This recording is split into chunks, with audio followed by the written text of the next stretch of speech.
The Summer Colony is the Sunday feature, and Verve's Tale is dropping out of a Grade 1 event. She is the one to beat for the top prize. The defending champ, Rachel Stamper, back for another go at the Summer Colony. She'll need to turn her form around if she hopes to repeat this afternoon for her new barn. And we'll have the latest on Arrogate, where it was no shoes required in the Alabama Winner's Circle. A recap of a performance that still has everybody talking on this Sunday afternoon. Welcome to Saratoga Live. It is presented by Claiborne Farm. 100 years of doing the usual unusually well. What a performance in that Alabama on Saturday by Arrogate for Adele Dilschneider, who you saw there without the shoes, and of course Claiborne Farm as well, owning part of that outstanding 3-year-old filly. New day of action here coming up. Another great crowd on hand and beautiful weather for our Sunday afternoon racing. Joining us just in time for the start of the late pick 4 sequence, Greg Wolf up on the rooftop alongside former New York Met, Los Angeles Dodger, Paul LaDuca. Feature race going for broke was going to be a heavy favorite in there. That horse is out, so now it seems like it's all about Verve's Tale. Yeah, giant scratch in there. Now we have a 6-pack and Verve's Tale on the inside, who's probably a horse that a lot of people might take a shot against because the matter of fact, she just doesn't love to win races. Now, she upset going for broke. The horse got scratched at 20-1 in the Calmly. I just don't know if that's going to, the horse to beat in here, but I think a lot of people are going to take a shots against her because she's not a win type. But listen, she's been chasing Songbird, Paid Up Subscriber, Highway Stars, really nice fillies. 5 consecutive graded stakes she has competed in, so this is a big-time drop in class for her. We will see if that makes the difference for trainer Barclay Tagg and Charles Fipke, who owns this 4-year-old daughter of Tale of Akati. Told you the pick 4 starts here in race 7. We'll bring you the entire sequence here on the show. We start with a 5.5 furlong sprint on the turf. The 8th, we stretch out to a mile over the inner turf. That 9th is our featured race in race 10 for non-winners of 2 lifetime, going 5.5 on the grass, and it appears wide open. Good pick 4 sequence this afternoon coming up. Yeah, it is. I think it's a very good pick 4 sequence, and you see the track conditions today a little bit better than we've had the last couple days. Fast to the main track. Turf course is firm. Want to remind everybody, too, as you watch these races, get down. Bet 200, you will get 200 using the promo code PIG5. Get signed up and started with Naira Bets. You can get signed up all across the country and play with Naira Bets. Yesterday, of course, a scintillating performance. Basically, every big shooter in this 3-year-old filly division was here, except for Abel Tasman, who decided to pass after winning the Coaching Club American Oaks here about a month earlier. But the horse who was right behind her may have won that race if she didn't get intimidated by some great riding from Mike Smith. That was Arrogate. She came back and just rode an exceptional race. Here it is in its entirety, a loaded Alabama field from Saturday here at Saratoga.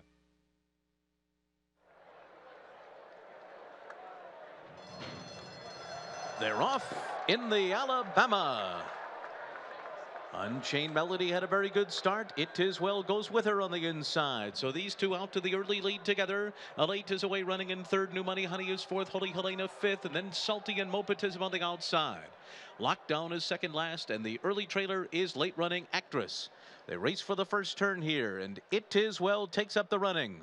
New Money Honey slips through on the inside. Holy Helena and Unchained Melody are right alongside of her. So Unchained Melody off the pace through a 23.46 opening quarter mile. Mopetism races on the outside of Arrogate and a ground-saving Salty. Lockdown comfortably placed behind them. She's 7 lengths off the lead. Actress trails the field. It Is Well and Drayden Van Dyke lead them up the backstretch in the Alabama. They've run the first half mile in a very solid 46.96 seconds. Unchained Melody's a length and a half off the lead. Then New Money Honey on the inside. Holy Helena, the Queen's Plate winner, right between those two. And then comes Arrogate on the outside of Salty. Lockdown is still 6 lengths behind.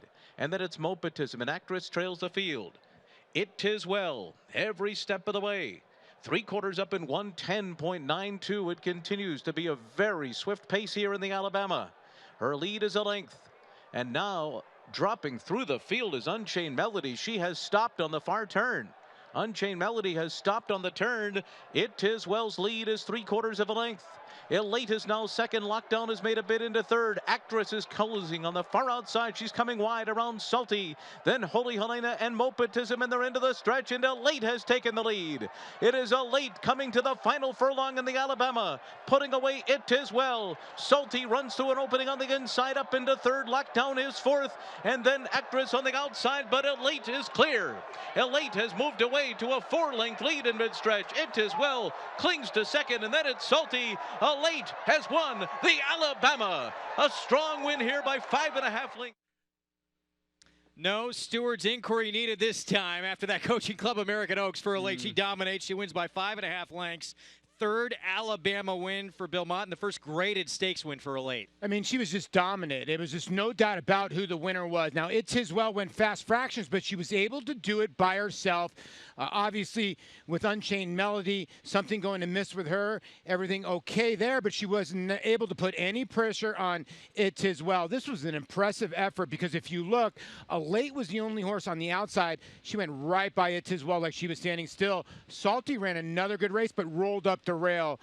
This is the coming out performance for a horse like this, and Claiborne's got to be absolutely ecstatic. Big time coming out party for Elate. Yeah, with Unchained Melody, Brian Lynch said she scoped clean. We will live to fight another day. That is tremendous news to hear. Certainly she did not run her race, but Elate absolutely did, and she is a big-time performer, owned in part by Claiborne Farm. We're very happy for our show sponsor, and of course, Adele Dilschneider as well, who we saw there barefoot going into the winner's circle. Maggie Wolfendale had a chance to catch up with Bill Mott, who's celebrating a third Alabama victory. Here the morning after the big win in the Alabama for Elate with Bill Mott. And Bill, a filly that just utterly dominated yesterday. Talk about what you saw from her kind of coming out of the CCA Oaks in that very game performance and heading into this race.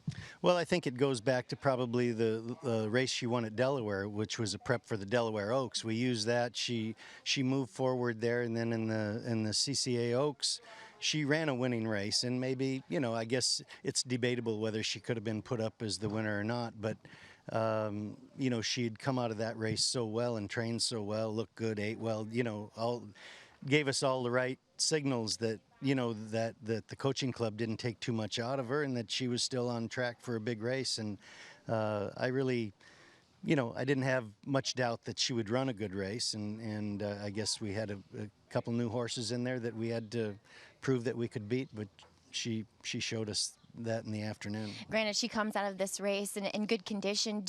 Obviously you have to face kind of older fillies and mares now. Is the Breeders' Cup Distaff on your radar? Well, we haven't even talked about that with the connections yet, but, you know, I was thinking about it this morning and you know, wondering what the schedule might be, and I think you know, we would probably have to step up against the older fillies if we're gonna keep her like at 1 1/8 next time, and there are probably no more 1 1/4 races anywhere, which, you know, she seemed to like. The distance seems to really be, you know, appropriate for the 10 furlongs because she stayed on extremely well. But, you know, 1 1/8, the coaching club was 1 1/8, and you know, a good race for her, and so we'll shop around for one of those. I guess you've got, you know, Beldame, Spinster, those races. So we'll have a good look at them, and then, you know,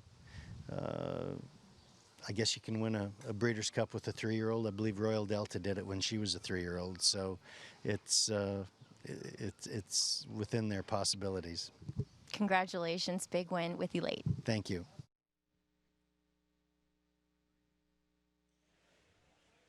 And that was Elate this morning. That's her MO, getting a little nap in.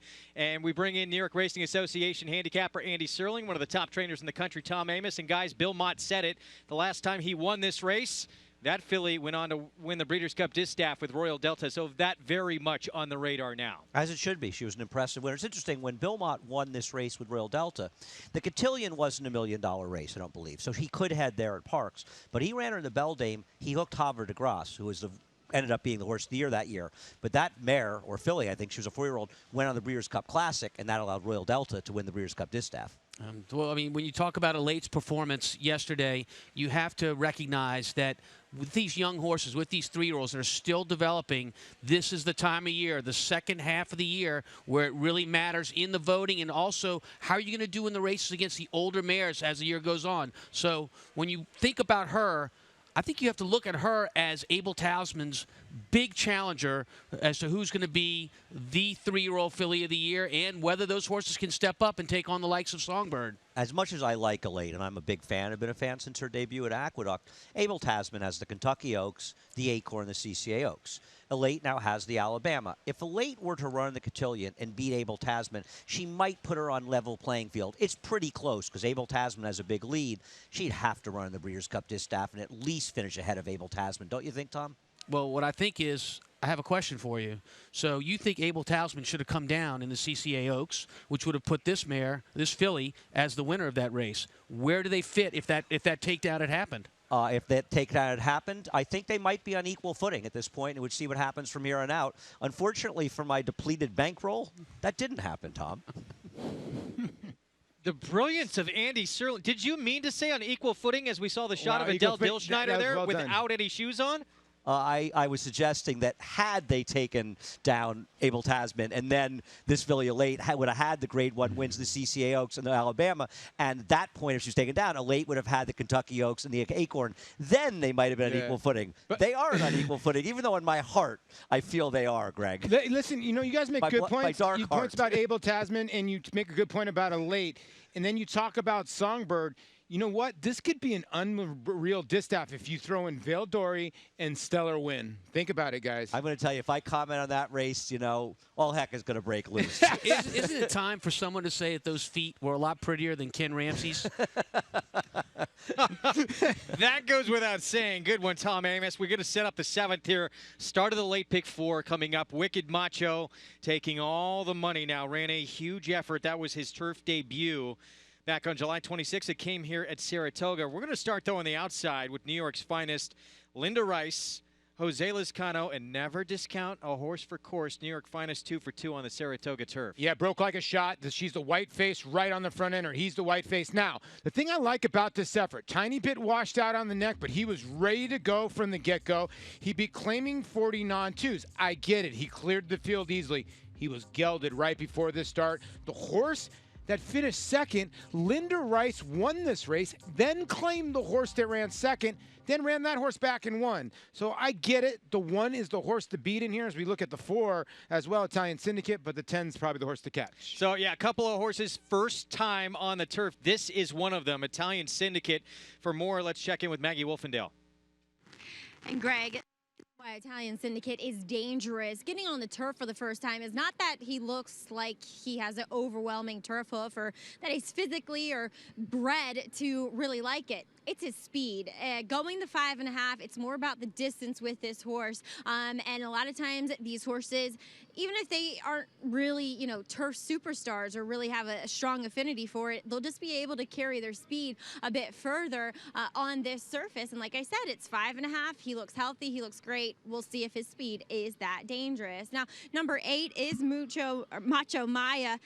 And for an older horse, granted, he still is a colt, he's been screaming the entire time here in the paddock. I don't really like that for horses that have experience, that are a bit older. And really, he's one that's never really gone on and physically developed from his 2-year-old year. And as far as trying the turf, I'm not that convinced for this son of Macho Uno. He does come back in wearing the front bandages here once again. I don't know. I respect the connections wholeheartedly, but I'm not quite convinced about Macho Maya here in today's 7th. But guys, you're taking a look at number 1 here, Wicked Macho, for his second start on the turf. His first one was very good. He did run well last time out, Tommy. He kind of came in and bumped at the start, and then he got shut off back to last, and he made a big wide run. He hung a bit at the end to a horse that he looked like he was getting by, but with the trouble, he ran well. He ran very well, but the question is, his style before that race has always been go to the front, go to the front. He gets in trouble right out of the gate, has to change style completely, come from well back, runs a great race, but now he's stuck down in the 1 hole. I mean, Javier Castellano is one of the best, a real student of the game, but what is the strategy opportunity for Wicked Macho. Does he go to the front, or does he try this new style that actually produced a very good race in the grass? I think Javier has to be aggressive to get at least position, but there are other speeds, and I agree, Tom. That is really the question. We don't have the answer. We know we have the post parade. I can't wait to talk about the long shot. We were kings. And we will do that coming up. Yeah, Andy on a 27-1 shot, who was also going to make his turf debut. He's by Girolamo out of an Empire Maker mare. So we'll talk more about that momentarily. See 334,000 and growing in this pick 4 pool. It begins right here. You can get down at Naira Bets as we get set to see our field. Here is Wicked Macho, sent out by Gary Barber, trained by Mark Cassie. Javier Castellano rides. Wicked Macho ran extremely well in his turf debut, but can he work out a trip from the inside? Freedom 7, the 3. Luis Reyes rides for Tom Albertrani at Balmoral Racing Stable. Freedom 7's a horse that's had some success in turf sprints before, but would really have to run to his very best race to have a chance to get a piece. Here's the speedster Maggie was talking about. Turf debut, Italian Syndicate, Kendrick Carmouche for Midwest Thoroughbreds and Danny Gargan. You said it, Greg. This is a horse that's going to try and use his speed, attempting the grass for the first time. We Were Kings, the 6-horse Mike Luzzi aboard for River Card Stable, and James Aquilano. Another that's trying the turf for the first time in this race, hoping for some improvement. 1 of 2 in here for Linda Rice, Psychic Energy, Irad Ortiz Jr., and just scored on the grass, maiden claiming victory. Comes off a win over a very hungry field, needs a significant improvement. Macho Maya. Jeremiah Engelhardt and Manny Franco team up. Yeah, there are 3 horses in here trying the turf for the first time. Macho Maya is the third of those 3. They're rolling the dice. The family doesn't have any real experience on the grass. This is a question mark.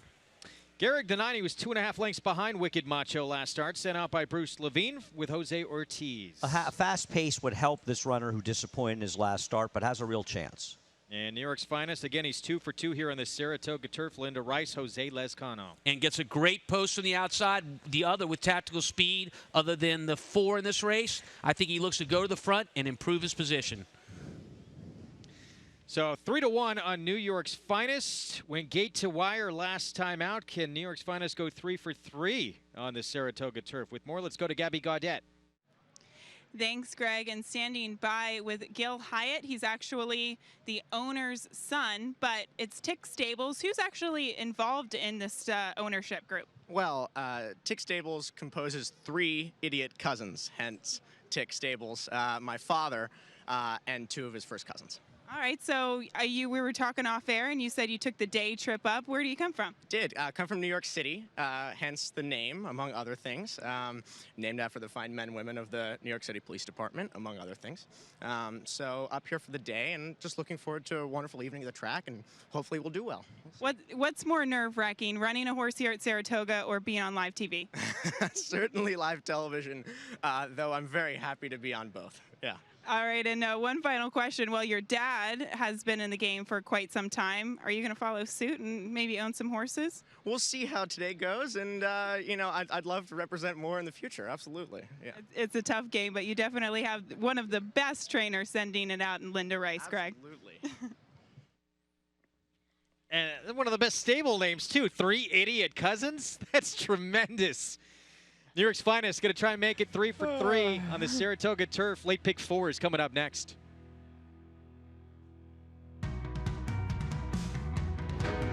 Grade 1 winner Lee traveled the world competing against the best of his generation. A graded stakes winner on both dirt and turf, he set a new track record in the Grade 1 Don Handicap and retired with earnings of more than $2.3 million. With his much-anticipated first foals hitting the ground this year, the sky is the limit for this promising young stallion, Lee, at Claiborne Farm.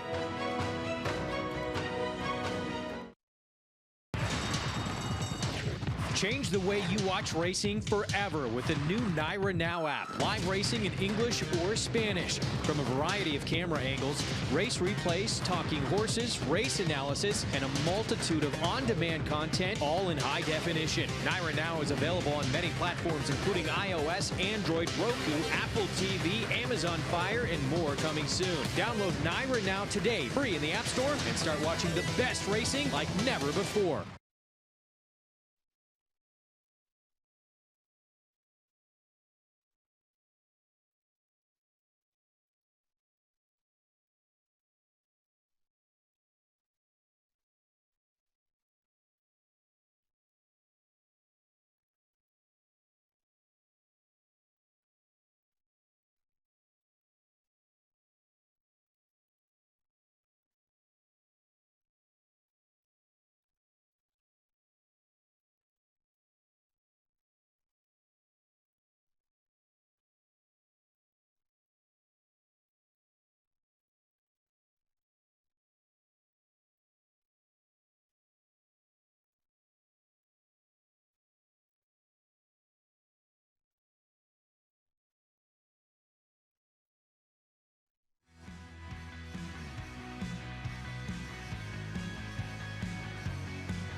Back on Saratoga Live, Fox Sports 2 and MSG Plus. Want to remind everybody to play the Saratoga Showdown contest using mythical money, but you can win real prizes like 50,000 Naira Bets wagering rewards points, equivalent of $50 in your account, and an entry into a prize package valued at over $2,000 for next year's Belmont Stakes. We also will try and update the standings throughout the show. Go to SaratogaShowdown.com or Naira.com to get involved. Paul, how are you attacking this pick 4? Well, it's a difficult pick 4. I'm going to use 3 deep in here. I'm going to use what the public likes here. 1, 9, 10. I'm going to give the 9 one more shot. The 1 was giant last time. And I think if it wasn't for a bad step, I think that he wins the race. But I can't dismiss the 10's race. I thought race 8 was really tough. I'm going to give you one horse in there. I really love the 1, but I cannot trust. The horse has got a hidden race. That race 2 back, don't even pay attention. The horse was never 6 wide, never pursued. Race number 9, I'm singling Verge Tail because I just think she's the best. It's not a confidence single, believe me. She doesn't love to win. But 4, 6, 7, I think the Contessa horse, outrageous bet in the last, is actually a good bet. There's pick 4 from Paul, $31.50 coming up. We're going to send it down to Andy Serling. Andy, please be wrong here. Well, I want to tell Paul something. Paul, I want you to throw the 9 in the last race in your pick 4. Okay. I don't want you to get a live and not use Lucky Town because I think he's a very live long shot. I'm taking a stab here. I get it, guys. You know, you're not betting $50 or $60 horses by betting horses that jump off the page. But for me, I don't love anyone in this race, and I think you guys would agree. The 1, 9, and 10 are the absolute 3 logical horses in here, but none of them really jump off the page as saying, boy, do I love them. The 10's going to have to deal with some other speed. Speed isn't great on these turf sprints. The 1 has to deal with the rail. Gehrig wasn't that good last time with a very good trip. We were kings. The dam has produced 1 horse to try the turf. That horse was not successful. But if you go to the second generation, the second Dams family, Greek Sun was in there, who won a grade 3, a grade 2, and was second in the grade 1 Secretariat to Kitten's Joy. Won 3 turf winners total, 2 other horses. So there is pedigree. We've seen some Girolamos handling the turf recently. I'm taking a bit of a stab in a race where I just don't like anybody else, and I played some exactas too with the logical horses. Look, I admire you for taking a long shot. But I hope you don't mind me pushing back just a little bit here. So this horse has not just by the same dam, but a full brother in Girolamo that not only ran last on the turf, but then came back on the dirt and won the very next start. So when I see that kind of representation in a family, that's immediate, same sire, same dam, I got to look elsewhere. I'm not going to be at all surprised when this horse runs last, but I'm willing to lose a few dollars at 30-1 with enough pedigree in the second family. And this horse has dirt races that are good enough. Long shot play. I like it there from Andy Serling, with more on some others in this group who are more logical contenders and much shorter prices. Let's go to Maggie. And Greg, I was just getting a look at some horses out on the track. In regards to their warm-up, it was kind of funny. Manny Franco broke off with Macho Maya, and Gehrig was right beside him beneath Jose Ortiz. And Macho Maya kind of got a slap down the shoulder, and Manny was really getting after him. And Gehrig kind of responded to that down on the inside, and these two galloped off pretty spiritedly. And I would say that Gehrig got a very nice warm-up overall, and he looks good too. Let's see if he can finally make good on that effort that he had 2 back. Now, on the opposite side, a horse that I really like that obviously has an affinity here for the Saratoga track is New York's Finest, but Jose Lezcano just kept him very, very quiet. I would have liked to see one little gallop across to the backside, but he just jogged them the entire time. And honestly, with my speed horses, I want to see them warmed up a little more aggressively, Greg. Maggie, thank you. There is New York's Finest, Jose Lezcano, back aboard. It was a gate-to-wire win last time out. He has not lost in 2 tries on the Saratoga turf. We'll see what happens today. The favorite, though, Wicked Macho. Will he go to the front, being drawn inside, or will he come from off the pace like he did in his turf debut last start? He's a 6-5 favorite. Let's send it upstairs to the voice of horse racing's Triple Crown, Larry Colmus, for the call. New York's Finest is the last one to move into the starting gate. Moves into line under Jose Lezcano. They're all in line, and we're ready for a start. They're off. New York's Finest with a very good beginning, out for the early lead. And then it's Wicked Macho away running in second, a length and a half behind, followed by Italian Syndicate. Gehrig fourth on the outside. Freedom 7 is fifth, racing down at the rail, clear of Psychic Energy, We Were Kings, and Macho Maya. Heading up the backstretch and moving for the turn. And it is New York's Finest in front. The leader by 3/4 of a length, Italian Syndicate on the outside second. Wicked Macho is third at the rail. Gehrig is fourth through a 21.9 first quarter mile. And then it's 2.5 back to Psychic Energy on the outside of Freedom 7, who's down toward the inside. Macho Maya's 7 lengths off the lead. We Were Kings at the back of the pack. New York's Finest off the turn in front. A 2-length lead at the top of the stretch from Italian Syndicate. Wicked Macho work to do on the inside. Gehrig is there, and farther out Psychic Energy. Coming to the final 16th. New York's Finest in front by 2. Wicked Macho kicks it in late. Outside comes Psychic Energy, and then it's Gehrig, but it's New York's Finest. New York's Finest won it. Psychic Energy got second from Wicked Macho. Gehrig was fourth. And a final time, a very fast one indeed, 1 minute, 0.99 seconds. That is just a couple of ticks off the course record here on this Mellon turf for 5.5. New York's Finest. Never discount a horse for course. Now 3 for 3 here on the turf at Saratoga. Yeah, but a tick faster today, Andy, and she broke as sharp as she did last time, or he did. And this is basically a same replay, just a second faster. Well, this horse has been, I mean, I don't want to knock a winner because he obviously ran very well. This horse has been extremely fortunate. Last time when this horse won, the other horse who finished second got left at the gate, and today Italian Syndicate got left at the gate. And the rider, Jose Lozcano, recognized the 4 getting left right away, and he said, man, I'm taking control. And once the 4 got left, we said down here, this race was over. Yeah, look, the first thing Lozcano does after he makes the lead, as easy as he does, is he looks around for where's everybody else. When there's no one else there and it's New York's Finest, he's going to run a huge race at that point and very, very difficult to catch in a really big-time finishing time, in my opinion. He's more than just a horse that went to the lead. He dominated this group. And he certainly did. The final time would indicate that, too. But what a performance as well from Psychic Energy, Paul, running down, not quite running down, but getting to New York's Finest at the very end, getting second in here at 9:01. Yeah, this horse was exploding late, and I think they finally found a running style. We were talking about what was going to happen with Wicked Macho. He was sort of, one pace. Psychic Energy's been taken back to the back of the pack the last 2 or 3 starts, and it has paid off. He was absolutely flying at his stablemate, but Linda Rice here, 1-2. Well, Wicked Macho is the horse who really disappointed in here because he broke fine. He had good position inside. He not only couldn't make a move at the leader, he got run down with a horse coming off a win in a maiden claiming race that was not very strong. And they wanted to be close. You watch that ride out of the gate by Castellano. He was shoving on Wicked Macho. When he runs back, watch for them to purposely take him back and see if they can get him to run a better race. I'll bet against him gladly next time he runs, Wicked Macho. 10-7-1-9. New York's Finest now 3 for 3 on the Saratoga turf. Lily's Answer making her way to the paddock for the 8th coming up. We'll set it up when we return.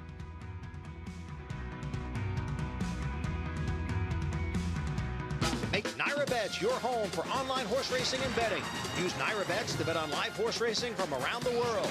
Bet from anywhere, anytime using your computer or mobile device. Earn valuable reward points on bets. Play in our exclusive promotions and earn cash rebates. Sign up at NyraBets.com and start earning your sign-up bonus today. NyraBets, racing's best play. Use promo code PICK5 to get a $200 new member sign-up bonus on NyraBets.com.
It's New York's finest in the winner's circle again at Saratoga. All 3 victories for this Son of City Zip coming on the Saratoga turf. Yeah, congratulations to Linda and Tick Stables, Jose Lascano. And wait, they gelded this Son of City Zip. And by the way, since they've done that, he is broken like an absolute shot his last 2 races. And the race has been over the first 100 yards. 3 idiot cousin stables getting it done at Saratoga. Let's go downstairs to Maggie for more. Linda Rice actually running 1-2 here in today's 7th with Psychic Energy, picking up the place spot. But Linda, as far as New York's finest, he certainly has an affinity for New York's finest racetrack, arguably here. Since you've gelded him, he's also been very good. Yes, he has. I mean, he ran big here as a 2-year-old, and when we brought him back this year, he was just not quite at his best, and we gave him some more time. We gelded him, and the goal has been to run him at Saratoga as much as we can because he really likes this course. And Gil was on before of Tick Stable, and he couldn't have been more enthusiastic. And down here in the winner's circle, he was so happy to represent his dad. How cool is it when young owners like that get into the game and get in the winner's circle? I was so excited to win a race here while they were present. I think it's the first time that Gil's made it down to the races, and he was representing Tick Stable, Ian Hyatt, John Clay, and Andrew Richards, and I was just so excited we got a win for him. And Linda, as far as some other horses in your barn, actually Hot City Girl retired a couple days ago. She will join her half-sister La Verdad at Edition Farm. And talk about this powerful broodmare band you're starting. Yeah, and I mean, she's a Son of City Zip, as New York's finest is. I mean, he's just been a terrific stallion. He and his brother Ghost Sapper are just phenomenal. And they just every day, winner after winner. And I'm really excited about those 2 mares being terrific brood mares for Sheila Rosenblum. So I'm a big fan of City Zip. We know. We remember that when you swept all the 2-year-old races here with him. Linda, he's been a pleasure to watch his progeny win, just like today. Congrats. Thank you, Maggie. All right, Greg, back to you. All right, thank you very much, Maggie. The City Zips are okay. We did see some of that yesterday on the left coast. Yeah, right. It's a little horse called Collected. Which we'll talk more about here in a moment coming up. Yeah, Collected, also a Son of City Zip. 8th race up next here at Saratoga. 1 mile on the inner turf. 35,000 claiming race for horses who have not won 3 lifetime. Lily's Answer, we showed you last segment, making her way to the paddock. Right now, the horse to beat. But we have to talk about what transpired at Del Mar on Saturday after we wrapped up the Alabama program here at Saratoga. It was a big question mark. Could Arrogate get back to what he has been after that disappointment in the San Diego? He ran better. Let's take a look. Arrogate in, they're all set. Feel for the Pacific Classic, sent on their journey. Arrogate broke smartly from the outside gate and has been taken to the front today. Arrogate in the center of the track. Along the inside, Collected is showing early speed as well and Accelerate between them. So the 3 favorites go straight to the lead here. Donworth is settling down in the 4th position. There's no speed on up front. They're not going quick for a grade 1. Royal Albert Hall is down at the rail. Curlin Road is back second last and Hard Aces trails, but only 6 lengths off the lead. Into the turn they go now and Collected, nice and relaxed, just takes them along a steady pace on the inside. Accelerators right there in second. Arrogate on the far side in third, only a length behind the leader now as they go to the 3/4 pole. Donworth has moved up to take 4th, and Royal Albert Hall, the big long shot at the rail in 5th, is giving them 4.5 length start. It's another 4 lengths back to Curlin Road, and Hard Aces quite content to trail early, gives them 11 length start. They head to the half-mile pole now, and Collected kicks on. Collected starts to go on for home now. He leads 3 parts of a length. Accelerators in second. Let's see Arrogate now. Arrogate is back in third. He's now 3.5 lengths off the leader. In behind that comes Donworth, Royal Albert Hall, Curlin Road, and Hard Aces. 3/8 of a mile to go now, and Accelerate comes up to take on Collected. Accelerate, Collected. Arrogate's having to be ridden again today. He's doing better than last time, but he's still not comfortable. Arrogate is now battling in third. At the top of the lane, Collected. Accelerate went a little wide into the turn. Arrogate now is plugging away on the outside. An eighth of a mile to go, and Collected keeps on going. Arrogate is getting going late now. Collected is in front. Arrogate closing on the outside. It's a Bob Baffert 1-2, but Collected going to win it. Collected and Martin Garcia won the Pacific Classic. Arrogate got going late, but had to settle for second. So Arrogate runs second to Collected. Never will you ever see a trainer so despondent and expressionless after running 1-2 in $1 million race. Yeah, and congratulations, first of all, to the winner, Collected. What do we do with Arrogate? Still remains to be seen. The most amazing thing about this whole race and how karma comes around to you, Bob Baffert 6 Collected in against Arrogate. They used to call this horse Baby Arrogate. And by the way, Martin Garcia had a falling out with Bob Baffert because Arrogate lost first time out. They got back together, they actually made up, and boom, he wins with Collected and beats Arrogate.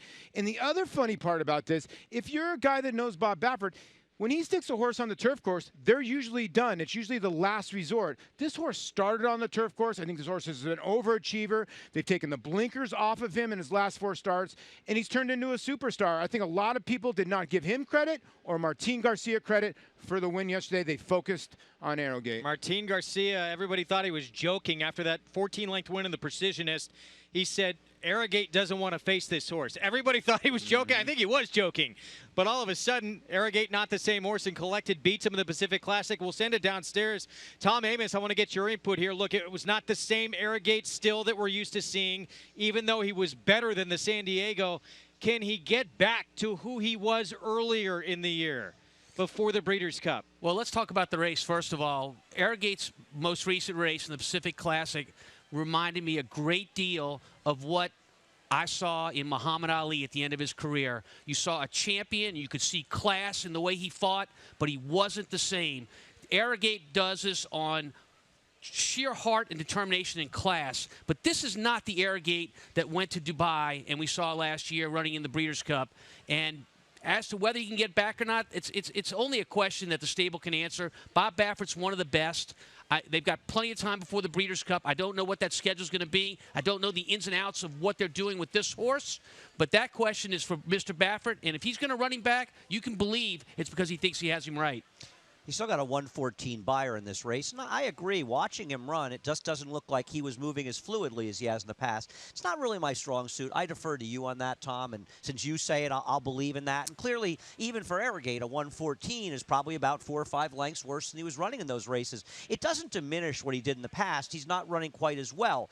I don't like hearing these people that say they should retire Arrogate. Why would they run the Breeders' Cup Classic? Yeah. I tell you what, I wish in my life that I could have a horse that would be about 2-to-1 in a $5 million race, and I would retire him rather than run him. He should be running the Classic. He belongs in there, and he might bounce back and win. But you do wonder a little bit. You'd like to know if it's Del Mar. You know, you wish that he ran a race at Belmont or Saratoga in between, and then if he got back, and let's say he just, for argument's sake, he ran in our Jockey Club Gold Cup, and he ran a 122 buyer and smashed the field by 8. Then if he went back to Del Mar and ran the same okay but not, you know, world-class race, then you might say it is Del Mar, right? So he went off 3-5 in the Pacific Classic. So certainly the public did not think it was the racing surface. I watched Arrogate run. We watched him breeze before this race. He just seems like the kind of horse that's not the same as he was. The great thing is these are really good connections, the best in the business. They're going to do right by this horse. Nobody needs to be shouting for this or that. They're going to make the right decision. I'll tell you what. There's another great horse. It was named Zenyatta. Again, you know, Andy, you bring up a very good point. The horse almost got beat by a 40-to-1 shot, a 30-to-1 shot. John Sheriff's never wanted to run the horse. I get it. It was synthetic. It was different. But sometimes horses don't really like it at Del Mar, or they love it a little bit here, like here at Saratoga. Maybe that's the only excuse for Arrogate, but he looks like he's spinning his wheels over that racetrack. It really does. And for a split second, I thought he was going to win that race, even though he was all over the place. I'm with Tom. He showed a lot of heart. It's just very confusing what to think, you know? The 3 races where he has not been superhuman, or I guess super equine, they've all come with the same racetrack. But they're going to have to deal with it again if they go to the Breeders' Cup Classic, because that's where it is this year. We have a great story. It's a bird. It's a plane. No, it's Maggie Wolfendale doing everything on the show. We'll have to take you behind the scenes next. Visit the new Rivers Casino and Resort, the Capital Region's only destination for live table game action and where the hottest new slots are paying out millions.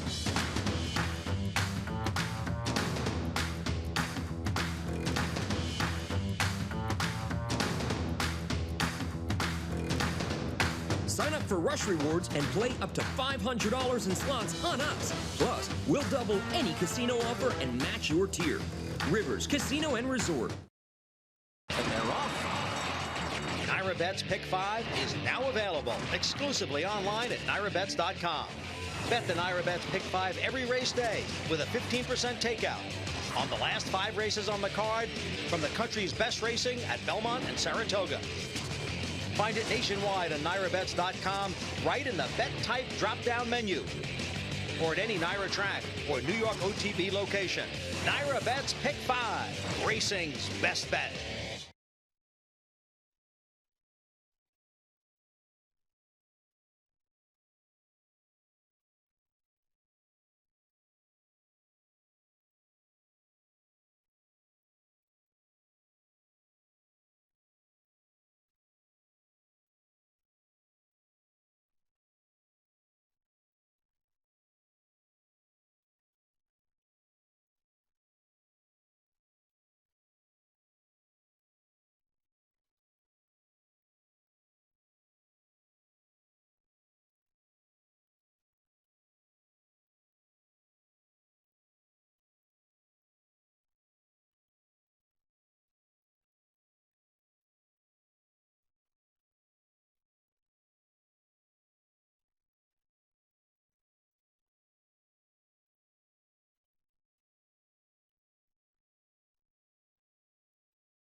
Back on Saratoga Live on Fox Sports 2 MSG Plus. Thanks for spending part of your Sunday afternoon with us here. Greg Wolf, Paula Duca, Tom Amos, Andy Serling, Gabby Gaudette, and Maggie Wolfendale. Your crew here as we get set for race 8 coming up. But earlier this morning on the Oklahoma training track, Jim Dandy winner, Good Samaritan, was back in action. And Tom Amos, I'll send it down to you on this to take a look at this work. 5 furlongs in 101 and 3.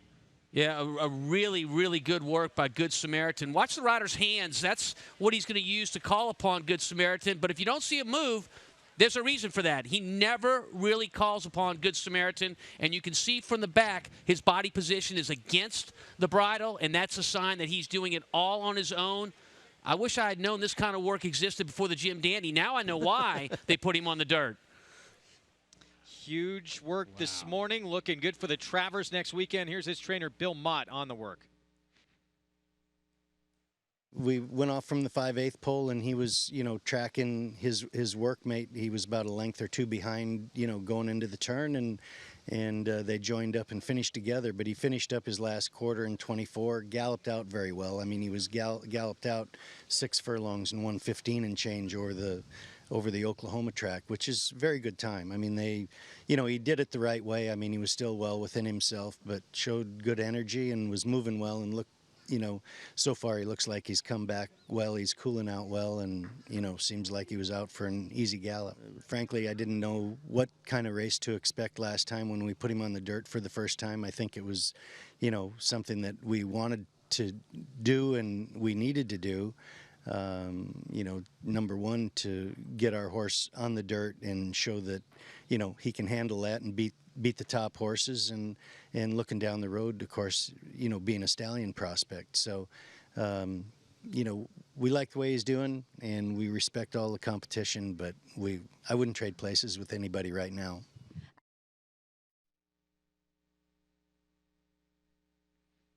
So while the Kentucky Derby and Preakness winner Connection scratching their heads with what happened with their horses in that race. Good Samaritan, dirt debut in the Jim Dandy, all of a sudden vaults into the scene as a major contender, and now probably one of the favorites here for what is going to be a wide open Travers next Saturday. It really is. And I think that you make, somewhat of a good point. But I think Good Samaritan, a lot of people won't believe in it until they see that work maybe. But a full field, I think, will help him in his closing style. And you might get a good price. We talked about this a little bit yesterday, maybe 9-2. But look at that field. The top three, they won all three jewels of your Triple Crown. And I think they're all a bet against. How about that when it comes to Travers Day? Incredible betting race, and we cannot wait for it. That happens next Saturday, and it's going to be sensational. Next, coming up, race 8, mile over the inner turf, again for non-winners of 3 lifetime. Lily's Answer is still the favorite on the board here at 5-2 for trainer Mike Maker. Let's check in with Maggie Wolfendale for more. And Greg, while Lily's Answer, she's a favorite here thus far. I'm preferring, at least in the looks department, just slight edges to the likely second and third choices in here. We'll take a look at number 2. That is Winner's Dream. She's only had one start now over the turf, but it looks as though it was a decent race with the first and second finishers coming back with wins in their next starts. And to me, she looks much more like a turf horse. She has that proverbial turf hoof. She's got that longer, angular type of body, and she looks fantastic here for a trainer whose horses do consistently come over here in the best physical form possible in Horacio de Paz. So I like number 2, Winner's Dream here overall, and the same thing goes for number 9, Magician's Vanity, who, yes, she's kind of that bridesmaid look with 38 starts, only 2 wins, obviously, but 9 seconds and 7 thirds. She's a big, good-looking filly. Obviously, she's likely to run second or third here, but I do like what I'm seeing from her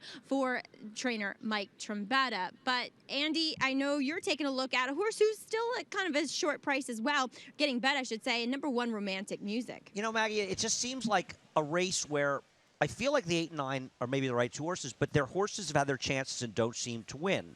Romantic Music, her races down at Tampa Bay were very good on the turf, and she can be forwardly placed, which you want in these mile turf races on the inner. Last time she ran in New York, and her only time in New York, I just feel like she never had a fair chance, Tom. Yeah, I mean, look, it was in the slop, a race taken off the turf. Even the 2-back, the turf race. Oh, excuse me, yeah. No, I agree with that as well.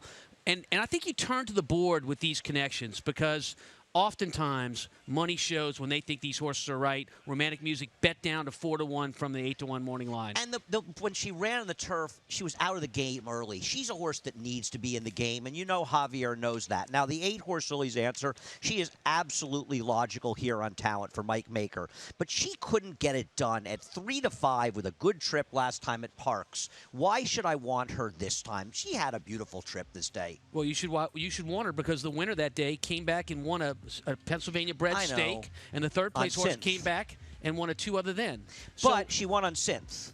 All I'm talking about is the talent that was in this field. It was a little bit masked going into that race. I think Lily's Answer was overbet at 3-5, but these are legitimate horses that ran at Parks that day. No, that's fair enough. I don't disagree, but I feel like she should have gotten it done. Magician's Vanity, the 9-horse, well, she's 5-1. That's a fair price, but she was 16-1 last time. Another horse, 2 wins in 38 starts, 9 seconds, and a total of 16 seconds and thirds. So ran in this exact type of race, Andy. A non-winner's a 3 for $35,000 claim and was second best. Obviously, the winner's no longer eligible for that spot, so a logical horse to maybe move up. He was the best of the rest. She was the best of the rest in this race and well clear the third-place finisher. I just wish she was more of a winning type. Now, Maggie was talking about the 2 Winner's Dream, and obviously you want this horse back on the grass.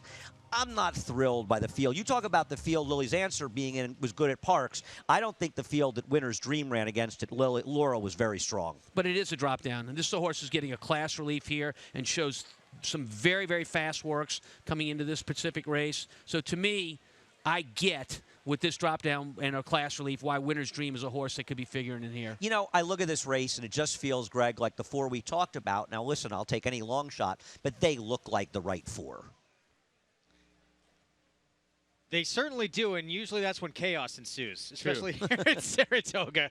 But we'll see what happens here as this plays out. But yes, certainly Lily's Answer appears to be the one to beat. Magician's Vanity, the 9, very intriguing. I think we all agree, too. The one Andy talked about as a key player in here, Romantic Music, the one has a big, big shot. Big shot, giant shot. Like I said, and when the last race, the horse, that was a legit slip. The horse on the head-on, you could tell he sort of just lost his footing at the start.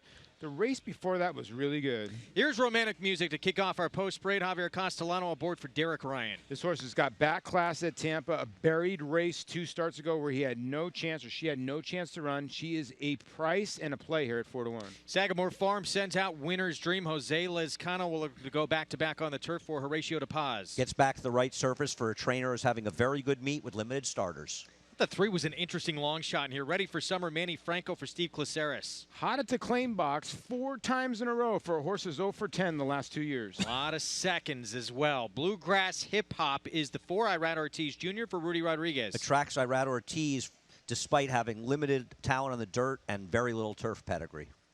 Malaya, trained by David Canizzo. It is Joel Rosario aboard for Ben Mondello. Right on that morning line. You know, the 1 turf start 2 back was very good, making up ground late. That was around 1 turn, now 2 turns today. It's Too Hot Benny, sent out by Abigail Adsit for Amsterdam 2 Stables, and Angel Arroyo rides. Appears to be a little too hot, the competition that is for Too Hot Benny. Cincy Bell is the 7, Kendrick Carmouche for Scott Lake. This is a horse that's been taken off the turf the last couple times. Her turf form, okay, 1 for 6 lifetime. And here's the favorite. This is Lily's Answer, Jose Ortiz for Mike Maker. The favorite for trainer Mike Maker arguably may have been facing some better in her recent starts. Paco Lopez aboard for Michael Trombetta with Magician's Vanity.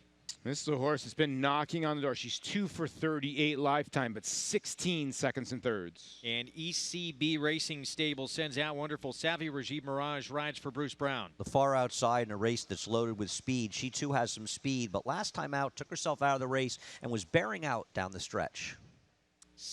Off the claim for Bruce Brown. That horse scared me a little bit. Ran 2nd for Open 40 back in April at Aqueduct. Coming up, we will have the 8th here from Saratoga. Can Lily's Answer do it as the favorite? We'll find out when we come back.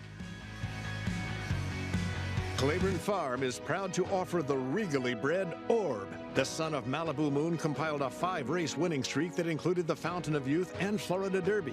In the Kentucky Derby, he defeated rivals Will Take Charge, Oxbow, Golden Sense, and Palace Malice. Now the millionaire racehorse is garnering big checks for breeders. In the auction ring, Orb is the #1 sire of his crop, with first yearlings selling up to $450,000. Now is the time to book your mare to Orb at Claiborne Farm. Change the way you watch racing forever with the new Naira Now app. Live racing in English or Spanish. From a variety of camera angles, race replays, talking horses, race analysis, and a multitude of on-demand content, all in high definition. Naira Now is available on many platforms, including iOS, Android, Roku, Apple TV, Amazon Fire, and more coming soon. Download Naira Now today, free in the App Store, and start watching the best racing like never before.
Back on Saratoga Live, let's get downstairs to Gabby Gaudette standing by with the connections of Magician's Vanity, the 9. Thanks, Greg. Yes, sitting in the box seats and happy to be joined by Larry Johnson, obviously the owner and breeder of Magician's Vanity. And talk a little bit about not necessarily this filly, but really her pedigree. You and Mike Trombetta also owned and trained the sire, Street Magician. Yeah, Street Magician was a horse that I bred at 4th generation, and he was terrific. He had issues, frequently colicking, but he was a terrific racehorse. We tried him in a couple grade 1s, but he did win a grade 3. When it was all done, I retired him. He stands in Maryland, and I'm probably the one that breeds the most to him, but I've actually done quite well. They all seem to move up on the grass, and we never got a chance to run him on the grass, which I think about quite frequently. What are some of the differences between the racing side of the industry and the breeding side of the industry? I know they're vast. They're both pretty crazy. The breeding is such a long haul. I mean, it's 4 years roughly, and you just wonder what you've got. The racing, it probably comes more quickly, but can be just as painful. And I tend to do both. I breed them and mainly I race them, which adds one level of craziness to another. Well, we're happy to see you here. And one word that definitely comes to mind when I think of you and Mike Trombetta, your trainer, is longevity. You guys have been together for decades. Just talk a little bit about that relationship. Yeah, I mean, I think Mike was barely out of his teens and was just getting started. And I'd had some horses with, well, actually a good friend of mine, Graham Motion, and I gave a few to Mike, and I gave a few more to Mike, and he's done really, really well. We own several horses together. He's got a great family, and we've done really well together. He's a great guy. He is definitely that. And one final question. What about the relationship with old Magician's Vanity? We were just talking about it off air. Sometimes her wins are infrequent, but she always tries. She really does. I've heard all day. She's been 16 times second or third.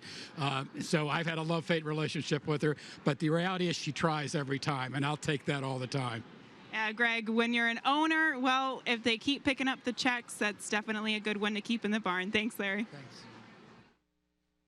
Well, 5-1 right now on Magician's Vanity. The 9 horse here will be Paco Lopez for Michael Trombetta. And we'll see. What do you think? If a repeat of that last race, would that be good enough to contend in here? Does this one need to improve off that? No, I don't think so. Listen, if you like Lily's answer, the 8, she was right behind her. She's got some races. She's been a little unlucky. The problem is she's 1 for 19 last year. She doesn't have the nose for the winner's circle.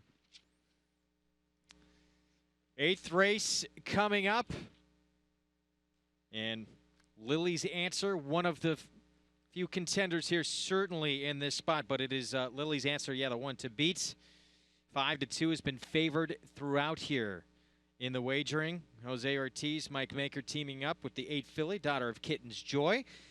We have a new audience joining us as we reset the stage here for race 8 at Saratoga.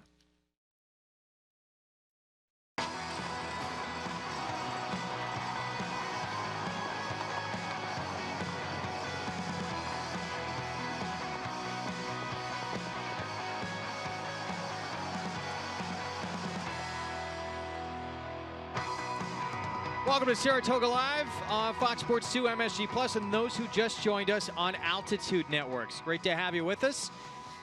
It's presented by Claiborne Farm, 100 years of doing the usual unusually well. Greg Wolf, Paul LaDuca, Andy Serling, trainer Tom Amos with you, also Gabby Gaudette, and Maggie Wolfendale. I didn't know Patch was running in this race, Maggie. Well, yeah, it's also the wrong sex here, Craig. But yes, Patch is one of the more well-known horses for having only one eye. But there's another one that fits that bill here in today's 8th race that is ready for summer. A actual reclaim here for trainer and owner Steve Placeres. Now, she was off prior to her last 2 starts for nearly 2 years. I'm going to take a gander that was because of this eye, possibly. Unfortunately, Steve Placeres not here today, so I couldn't really ask him, but I know that when I had seen her before, she definitely had both of them. Now, horses that have one eye, a lot of times you'll sometimes see, people putting bubbles over that eye, but the thing is they don't actually like it. They oftentimes react negatively to having that kind of cavity closed up because if you only had one eye, the skin around there would be your sensory and what you needed to feel. So them feeling the wind and certain things going past them actually helps them out. So she's wearing the same blinkers that I had seen her wear 2 years ago. Interesting reclaim here by Steve, I think, because this filly has yet to go this distance, but it's on the inner turf course going a mile. She could be the speed here, and I don't see any physical limitations for her getting this new distance. Greg? Maggie, thanks. I mean, Paul, you and I were talking about this off air. She has some really big races to go back to a couple years ago.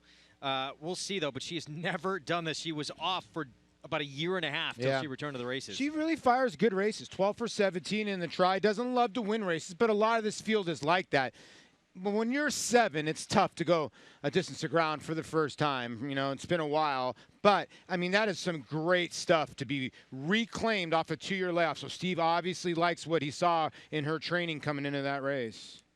Funny spot for Steve Harris put her in, and maybe that's something you should pay attention to, because I, like you, Paul, I have trouble seeing her getting the mile here. And also, this is, I mean, listen, it never seems to happen here, but with Kendrick Carmouche on Cincy Bell, I got to think there's going to be some pace in here between the 3, 7, and 10, Tom. Oh, yeah, maybe throw in the 5 as well. Malaya is a horse that I think might show a little speed going onto the turf off that 7/8 race. Back to Ready for Summer. This is actually a class relief for that horse, running against multiple winners, moving into a non-winners of 3 event. So a drop down. Ready for Summer, 12-1 on the board. That filly right there, Romantic Music, who just left our screen. We talked about being a contender as well. I think Javier's going to use her early. She's got some speed. She got buried last 2 times. You look at some of her other races at Tampa, she's shown pace. Favored throughout in the wagering. The 8, Lily's Answer. Tom Amos talked about the productive race she's coming out of. First and third place finishers both came back to win. As a result, she is the one to beat here with Jose Ortiz for trainer Mike Maker. There she is, daughter of Kitten's Joy. You see that they got the gate open for the horse that has one eye Ready for Summer, so you can tell the gate crew knows exactly what's going on. Or actually, they got the gate open for the 1 here, Romantic Music. The gate crew always taking notes on all their horses, doing a tremendous job here. Let's send it upstairs for the call of this 8th race. Will Lily's Answer get it done here? Larry Colmus, the voice of New York Racing, with the call. Lily's Answer has moved into the starting gate. Gate crew still having a bit of trouble getting Romantic Music to take the inside stall here, but now Romantic Music has stepped forward. In the meanwhile, Magician's Vanity is about to move into her spot in line, and Winner's Dream now goes in. They'll be followed by Ready for Summer.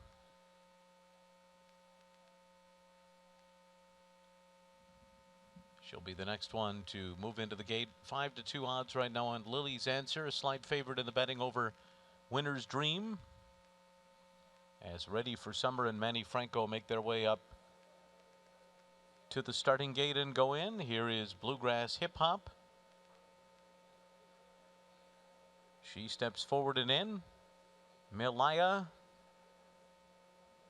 coming up to stall 5, and Wonderful Savvy will be the last one to load. Wonderful Savvy and Rajiv Barrage coming up to that outside stall, and they're in the gate. They're all in line and ready for the start.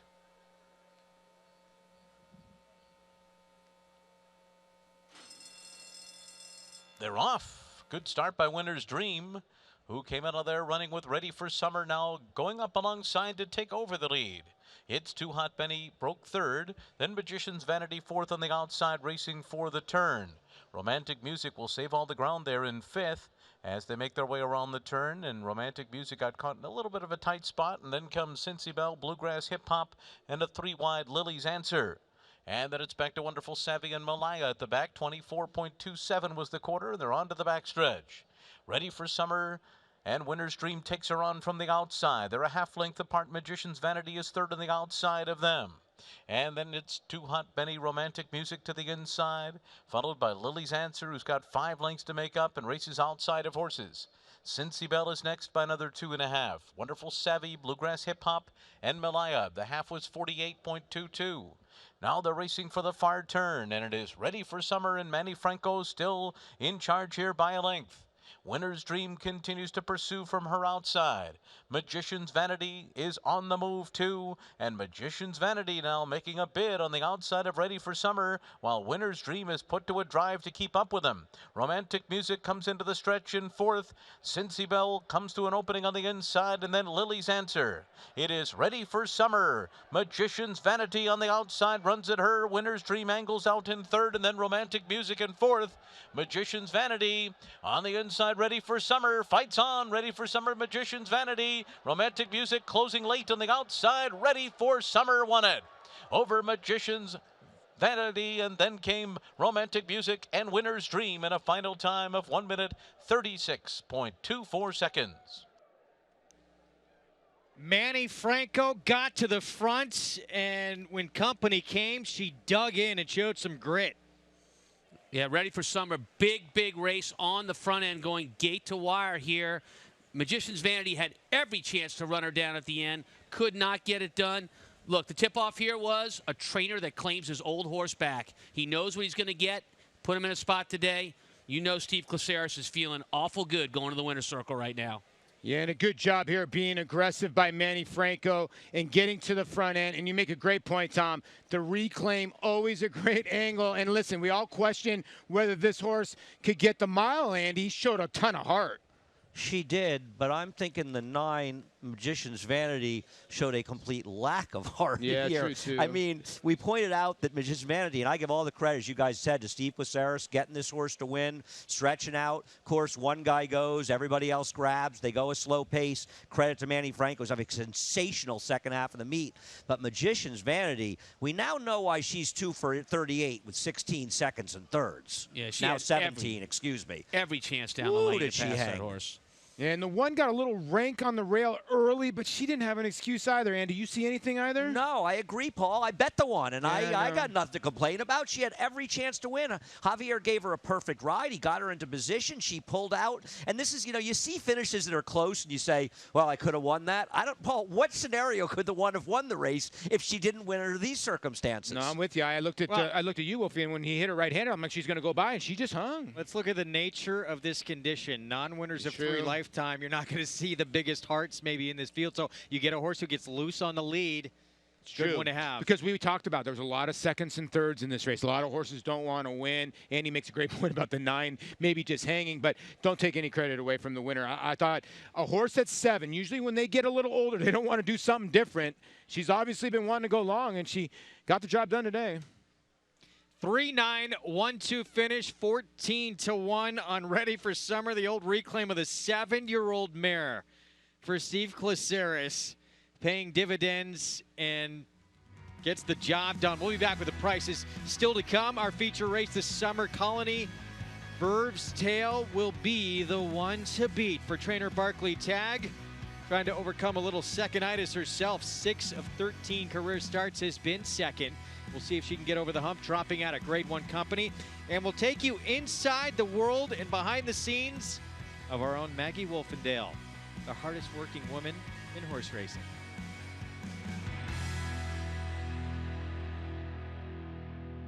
Undefeated in sprint competition, Eclipse champion Run Happy captured 3 Grade 1 victories and set blistering speed records at both Keeneland and Saratoga.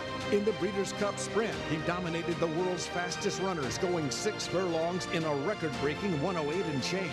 The only horse nominated for 3 Eclipse awards, Run Happy was crowned champion male sprinter, all the while racing 100% drug-free. Champion, millionaire, record-breaker, Run Happy, standing at Claiborne Farm. How do I see New York bred performance? Like this. Disco. Here's New York sire Disco Partner setting a new world record in the Jaipur. Holy mackerel. And they perform like multiple Grade 1 winner Mind Your Biscuits. And he's pouring it on late. Shown here, winning the Belmont Sprint Championship. And New York breds perform in the sales ring, where this filly sold for $750,000. Look for your registered New York performer at upcoming auctions. Make NyraBets your home for online horse racing and betting. Use NyraBets to bet on live horse racing from around the world. Bet from anywhere, anytime using your computer or mobile device. Earn valuable reward points on bets. Play in our exclusive promotions and earn cash rebates. Sign up at NyraBets.com and start earning your sign-up bonus today. Naira Bets, racing's best play. Use promo code PICK5 to get a $200 new member sign-up bonus on NairaBets.com.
Manny Franco taking advantage, gets to the front and keeps on going, and when tackled, showing some tenaciousness. Ready for summer. Down the stretch here, the 7-year-old mare on the reclaim for Steve Glaceris, the win. Yeah, congratulations. A great job at training by Steve on a horse that's off a 2-year layoff and then reclaims her back. That's some good stuff right there. Send it downstairs to Maggie for more. Ready for Summer was ready for the winner's circle here as I'm joined by winning rider Manny Franco. And Manny, as I had said previously, this mare only has one eye. Do you have much experience riding horses that have that? No, Maggie, I think that's my first one, yeah. And you made it a winning one. It was lucky that her working eye was on the right side so she could see her competition, but she was all heart today. Yeah, that's helped me a lot because she can see the horses coming. And Steve bring her ready. He told me, I spoke to him before the race, and he told me to put her wherever she's comfortable.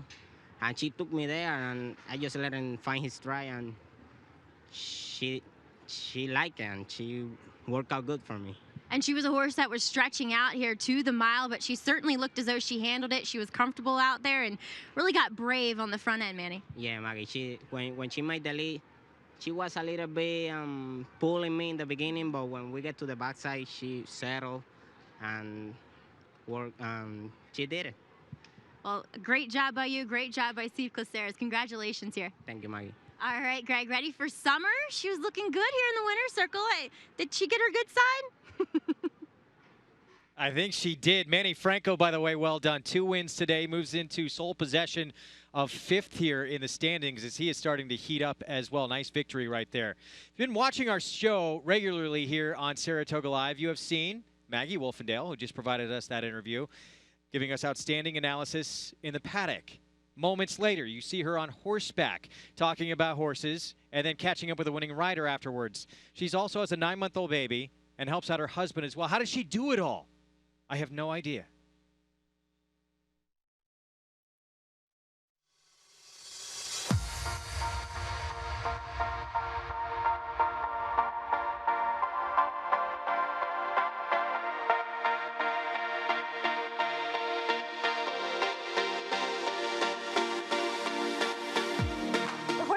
My lifeblood. It's what I've grown up with. It's what I'm passionate about. It's what I have energy for, and that's what keeps me going, doing all these different things I do. And they got the warm-ups that you would like and expect to see from horses that have speed. But the one that kind of took me the most was number 6 in here. That is Alex the Terror. Honestly, the toughest thing is the wardrobe. Because, I got to put on the riding boots, I got to put on the flak jacket, I got to put on the helmet. The hair becomes a issue, but I try to make it a non-issue as best as I possibly could. And plus it's hot up here in Saratoga, so then therefore the makeup and everything starts melting off of you. That's probably the most chaotic thing I got to go through. But also, you know, having my notes and trying to remember things and everything like that. You get out on the racetrack and sometimes you're like, oh, I forget, you know, but luckily the producers in your ear, they're there to help you. For me, it kind of comes fairly naturally as far as being on a horse. If you have a good pony, then you're set. Luckily I do, and I got hooked up pretty well up here considering it was a last minute thing, and luckily Harry Rice Jr.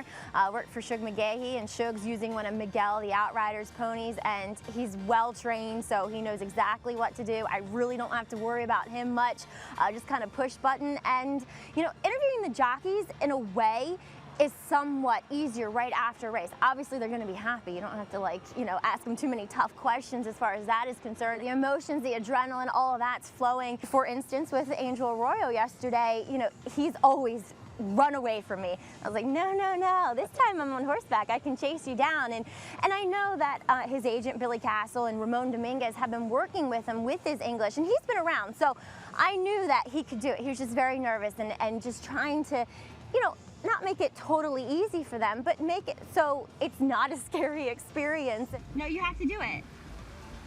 Yes, you do. Oh, Angel, you've gotten so much better. Yeah, you're speaking English to me right now. Guess what? You're gonna do it. I don't care. If anything, I'll try to translate for you. And Angel, a horse that drew away nicely for you in the stretch. I think you were trying to tell me you liked your horse when you were coming out. Were you trying to tip him off to me? Yeah, well, I like the horse in the last race in Paris. I'm looking for trouble a little bit. That's why I'm the win. But all right, then today I got the best three, and the horse on the straight win easy. So thank you, guys. Andrew was very nervous about doing this with me, but I think he did a beautiful job. Congratulations.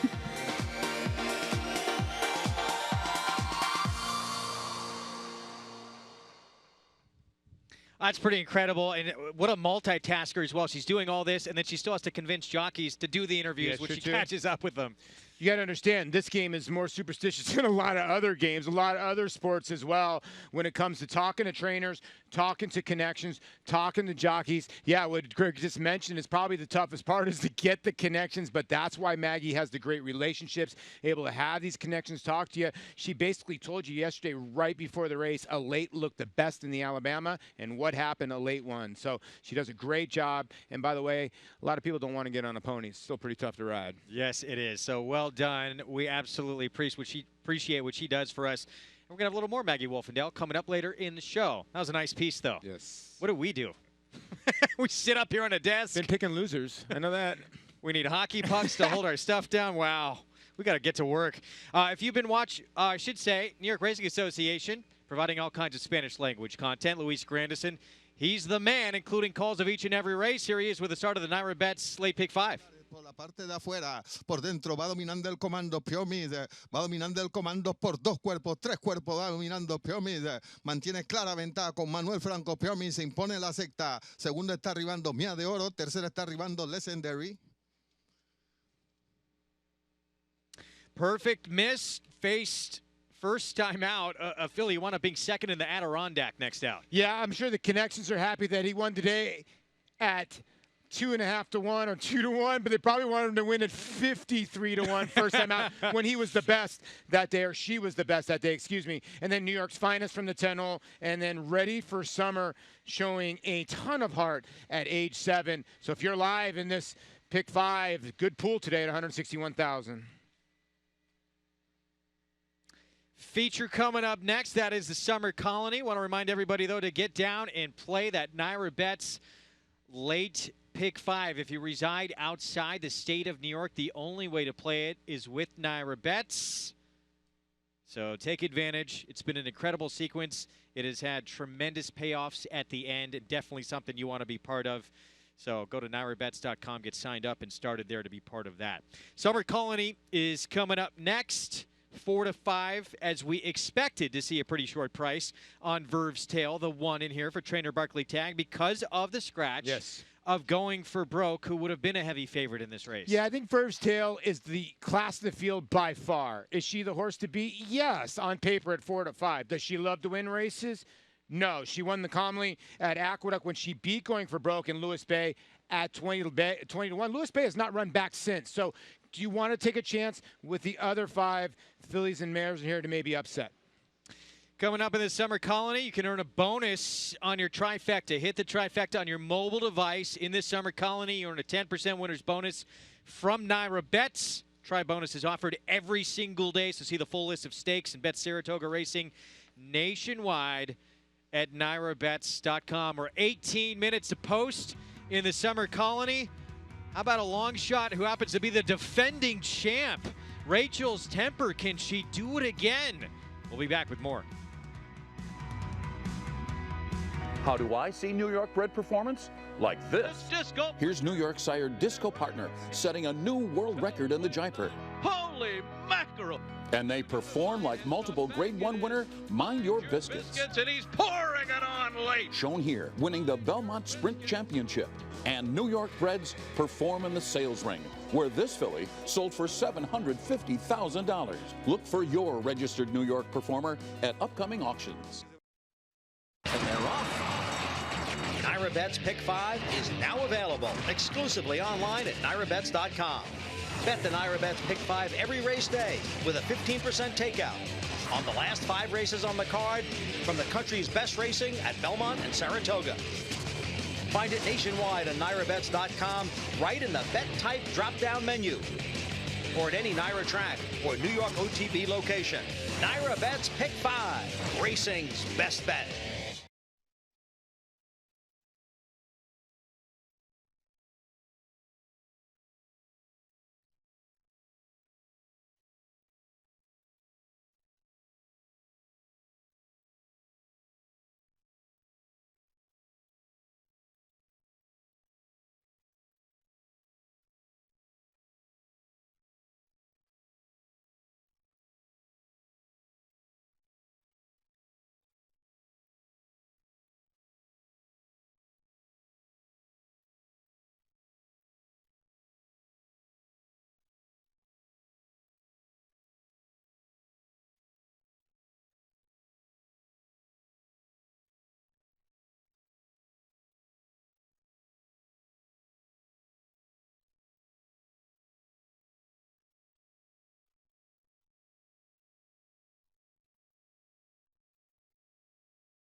Greg Wolf, a ball!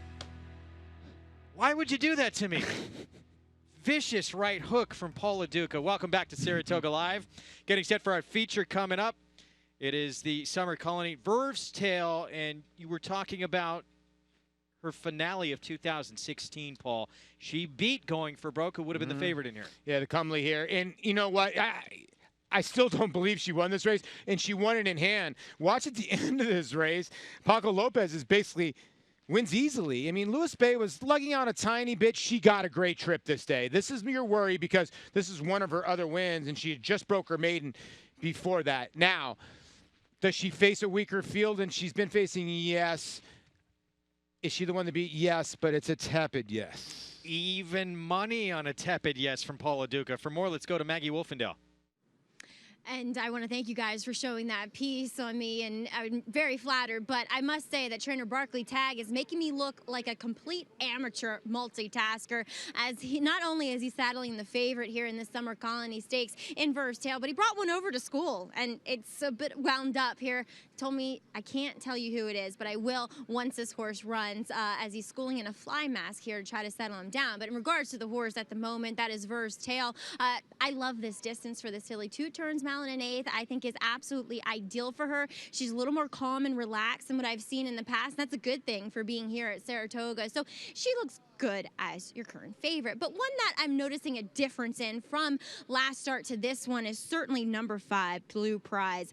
She kind of did a little bit of a running of her race prior to going in the gates last time here for Nacio Creas in that sloppy track race as well. So she gets a dry track here. The blinkers go on, just a short cup, and she's so much more relaxed this time around. I think that bodes well for her here. She's not washy. She's not expending too much energy. She's accompanied by the pony. So hopefully that will improve her run here this time around, as Andy and Tom are taking a look at your current even money favorite in Verve's Tale. Well, there's no argument against Verve's Tale being the horse to beat. She's been keeping much better company, Tom, and she's a very logical horse, especially with going for broke scratched. Yeah, no, I don't disagree with that. Coming out of these graded stakes and now in a restricted stake is a big, big class drop. Even money on the one horse? I don't play that. I agree with you. You know, that race she ran 3 back in the top flight, Mo Green ran fine in there, but she's going to have to run better than that in all likelihood to beat this field. And, you know, the 4, Romantic Vision, I want to look if we can at her race 2 back to La Troyenne. I'd love to. Because not only was that race won wire to wire, it was actually won by Tom Amos with Big World.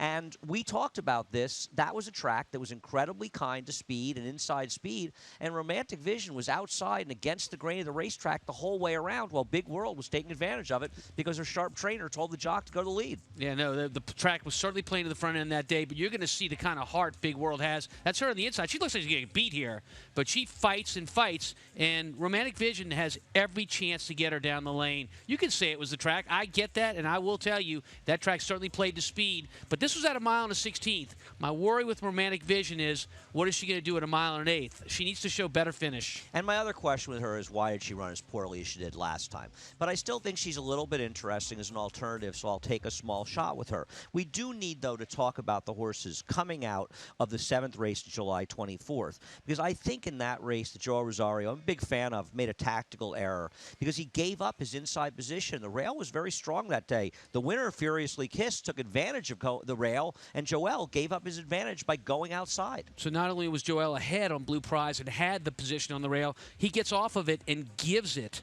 to the other horse, literally gives her the win, and it costs him the race and maybe costing them out because he's not back on this horse today. It's interesting. Now, are you at all concerned that James Graham comes in from out of town? Because, okay, Joel Rosario may have made a mistake here. Whether or not it cost him the race is debatable, but a mistake nonetheless. Still, he's Joel Rosario, and he's a better rider than James Graham, with all due respect. So James is going to have his first start of this Saratoga meet, and I think Saratoga has always been a tricky dirt track, and I think riders learn how to play it, and I think it's something you do through experience. So I must say that blinkers on, Blue Prize, the 5-horse, but a different rider, James Graham, making his debut at Saratoga. James has been riding a long time. He's got some butterflies right now. He's got to get this horse out of the gate because she has continuously got left. You saw I bet the 4 to win, and that is my play in here. Furiously Kissed. Good rail or not, good setup or not, she has a win going 2 turns at Saratoga. One thing about Jimmy Graham, for a lot of people who don't know him, I know the blinkers are going on. He's the kind of guy that likes to take back, and he likes to make one run. He's that kind of rider. And I'm wondering what happens with the blinkers on. Do they send or not? He's very skilled, Jimmy. I think he's very good finisher. He's almost a similar rider, maybe a poor man Joel Rosario. So I don't get the change either. I think it's a weird change, but I wouldn't dismiss the horse. Sharp drill coming in. That was at Keeneland. So we'll see what happens here. Here comes our post-parade. Brought to you by OCD Pellets, celebrating their 10th anniversary of supporting the equine industry with their 2-in-1 bone and joint supplement. For more information, visit OCDPellets.com. Here is the favorite, Verve's Tale, for Charles Fipke, Barkley Tagg with Jose Ortiz. She's dropping out of a grade 1 and a grade 2 where she didn't run that badly. The horse to beat, but a very short price.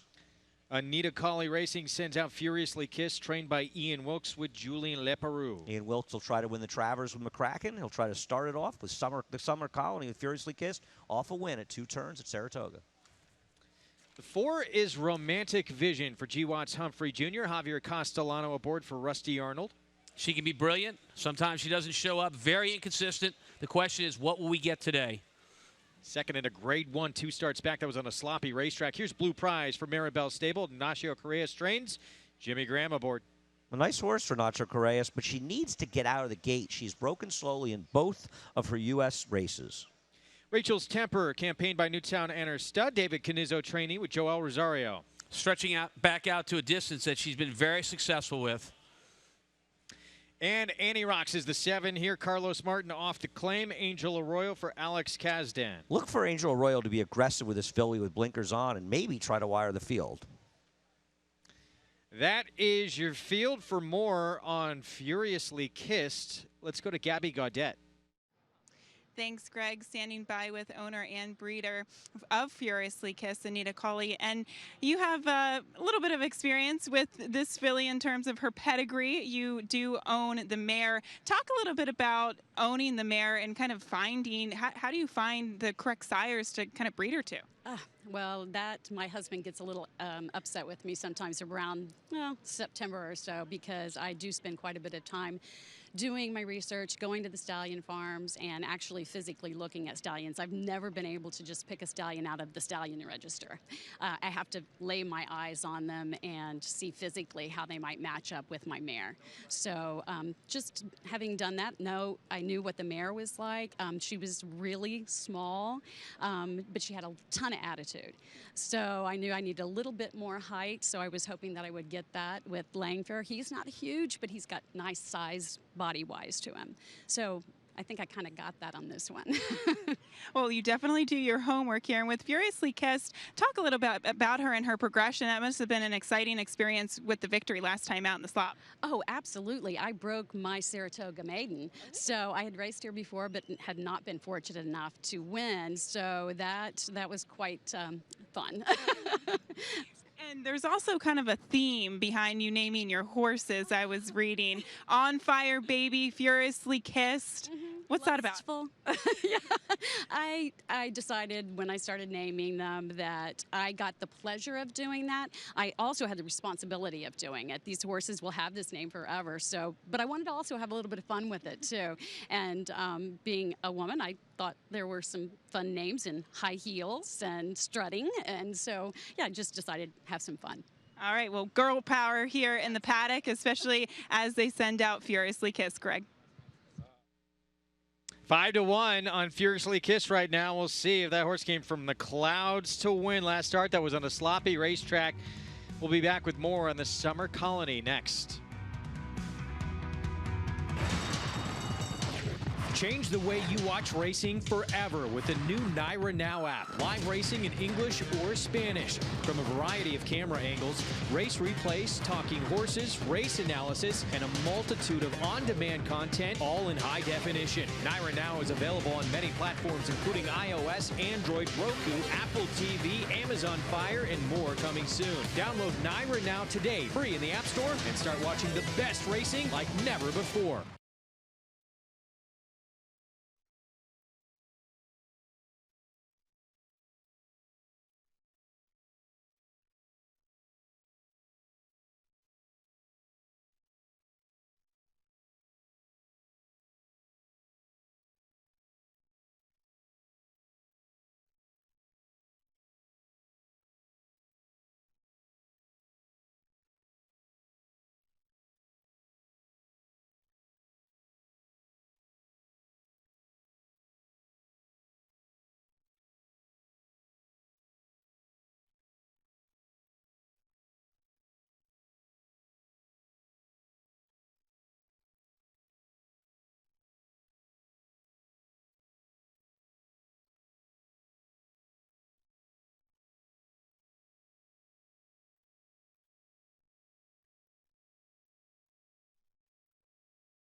You're watching Saratoga Live on Fox Sports 2 and MSG Plus. Our feature, the Summer Colony.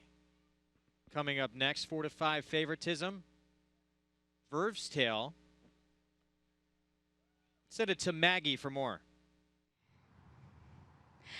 And Greg, going to talk about a horse, well, that's trying to defend this title, actually, and that is number 6 in here, Rachel's Temper, as she will make this start here in 2017 in the Summer Colony Stakes for trainer Dave Canizzo, who has pretty much had her all along. Now, I was a little bit concerned. She was a little bit revved up in the paddock, but since getting out here on the track, she's kind of chilled out a bit, and I think that's a good sign for her. Now, she'll be stretching back out in distance. Look, I'm not in love with a 1 1/8. It's better than the 6.5 that she had coming back off the bench, but she is certainly a tighter individual. Now, number 4 got a real nice warm-up, and I liked what I'd seen from Romantic Vision out here on the track. Which Romantic Vision do we get? I think Gabby's going to be giving us a report from Rusty Arnold, but I like what I saw. If that's any indication, maybe she'll be getting back to her race 2 back. Gabby, what did Rusty say, though? Well, Maggie, I was actually asking about her performance in the Fleur-de-Lis last time out because it was so out of character. This is a mare who shows up pretty much every time other than that time at Churchill on the muddy track. And he said it was during night racing, and that was one of her first times that she had ever been under the lights before at Churchill. And he said that she's usually a nicely composed filly, and she really lost herself in the paddock, almost running her race before she even entered the gate. So, Tom, my question to you is, have you ever had an experience with that running under the lights at Churchill, that some mares or fillies just don't handle that? Well, running under the lights at Churchill is a little different than running under the lights, say, at a lot of other tracks, because those are big nights for Churchill. So we're talking about crowds of 50,000 plus. They have bands playing in the paddock area while that's going on. It's a very loud atmosphere, louder, believe it or not, than the Derby of the Oaks. So it can unhinge a horse, particularly if they're fragile mentally. Not surprising that a filly or a mare would come unhinged in that environment.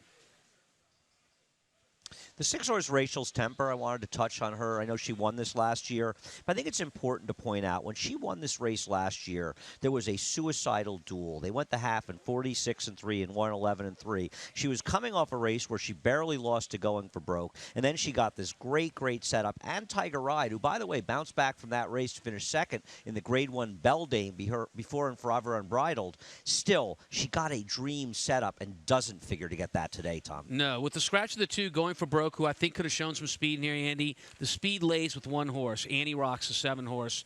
Horses are going to try to close deeply, as Rachel's Temper did last year. I think they're at a disadvantage here because I don't think they're going to get the kind of fast pace up front that they need to make their close look attractive. I agree with that. As we go back upstairs, I want to ask the guys, and I agree totally she's the horse to beat, but 3 to 5 on Verve's Tail? Really? Yeah, I'm with you. Listen, I singled her because I think she's the most logical single. And I think when you guys talk about the pace, I think that she lays second in this field. She's pretty quick early. She shows some races, so maybe her class prevails. I'm with Andy. I singled her, but I don't know 3 to 5 People for horses see 2 for 18. all those graded stakes she comes out of. They see the win over Going for Broke. Yeah, they also see Songbird. Oh, exactly. Yeah, the Grade 1 Ogden Phipps. So that is the reason, but that price is very, very short, and there's some others that definitely can make an impact in here. It's the Summer Colony.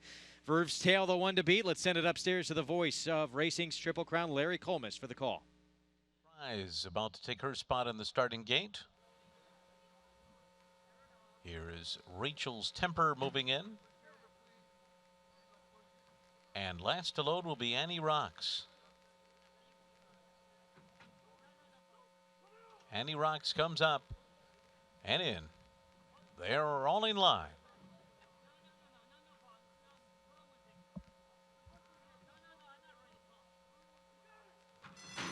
They're off in the Summer Colony, and taking a bad stumble there was Romantic Vision.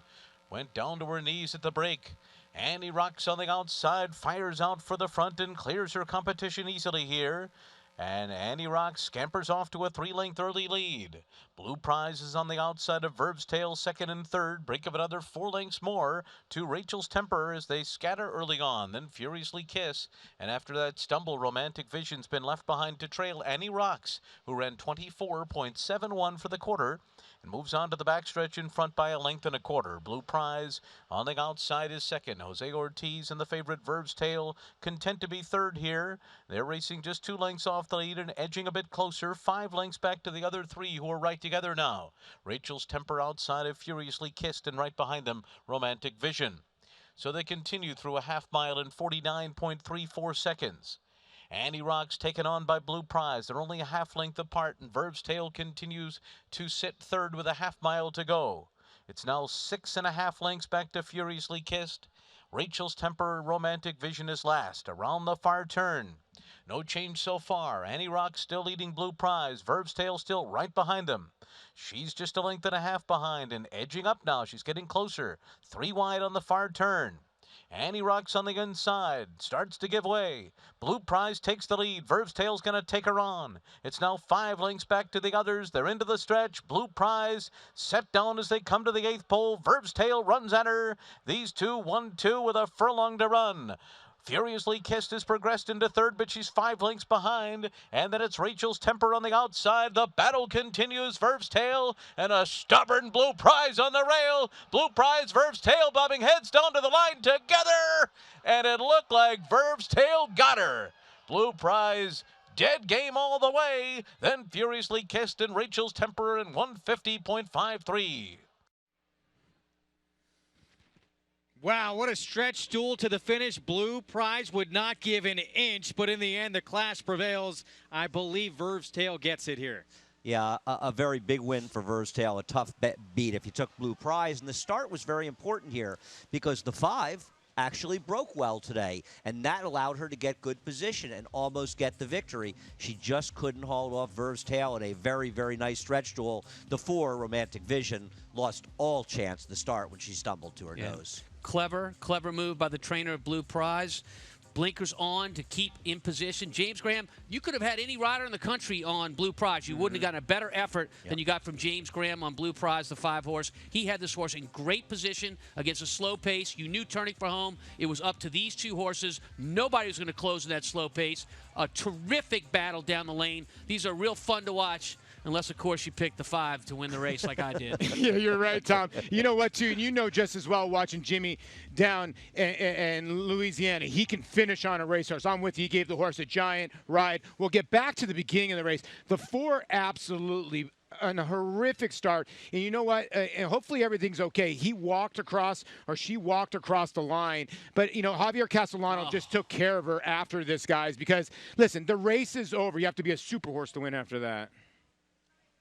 Difficult to watch that beginning for Romantic Vision. Yeah. Meanwhile, let's catch up with Maggie, now standing by with a winning rider.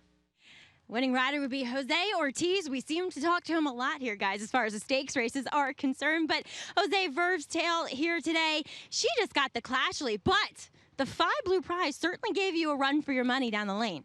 Yeah, I mean, I had a perfect trip, but by the quarter pole, the 5 was getting away from me, so I had to go harder, and I have to call it to run faster. And by the 8 pole, I put the head in front, but the 5 horse, he don't want to give up. And, you know, I'm glad she did it, and she got the W. And you'd ridden her before.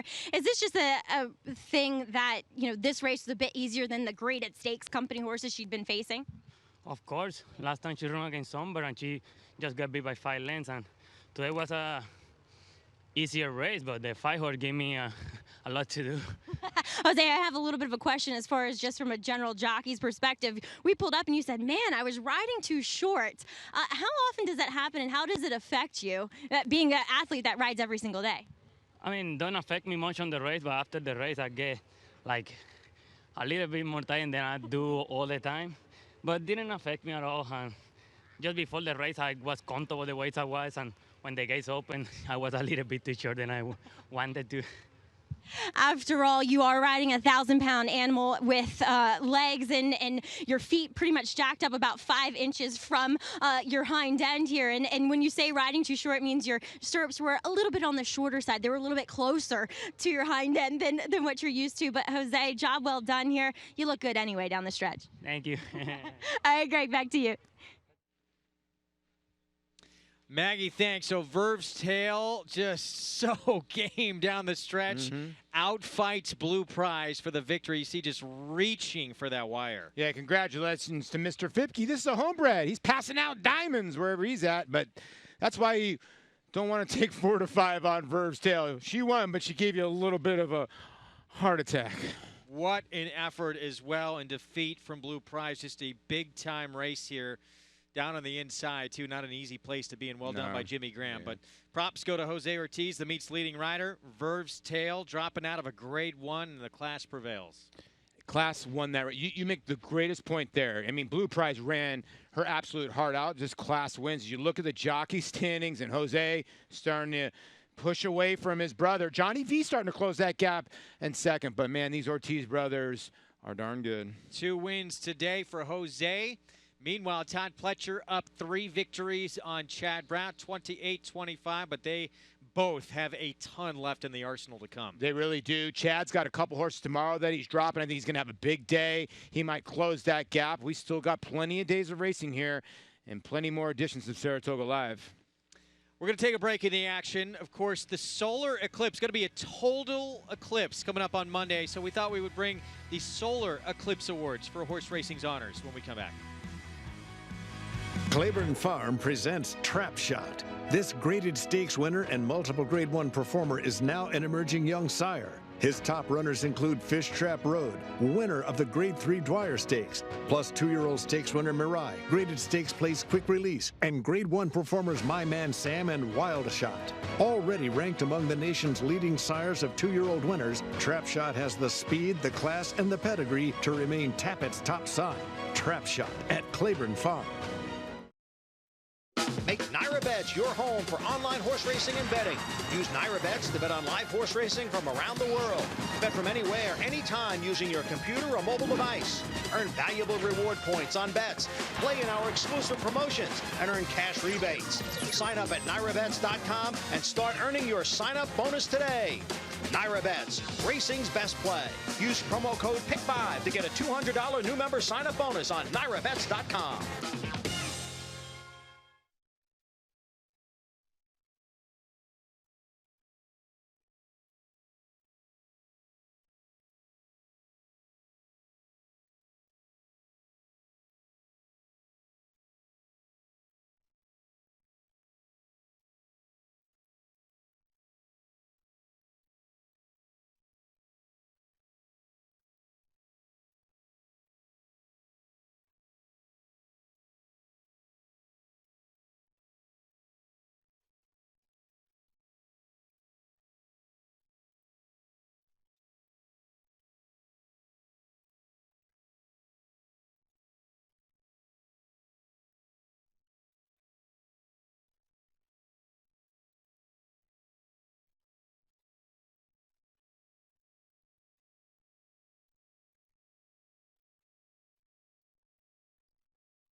Welcome back to Saratoga Live. We're in the winner's circle for the Summer Colony Stakes, and standing next to winning trainer Barkley Tagg, who sends out Verve's Tail. And, well, were there a couple of nervous moments coming down the stretch there, Barkley? Yeah, a lot of nervous moments coming down the stretch.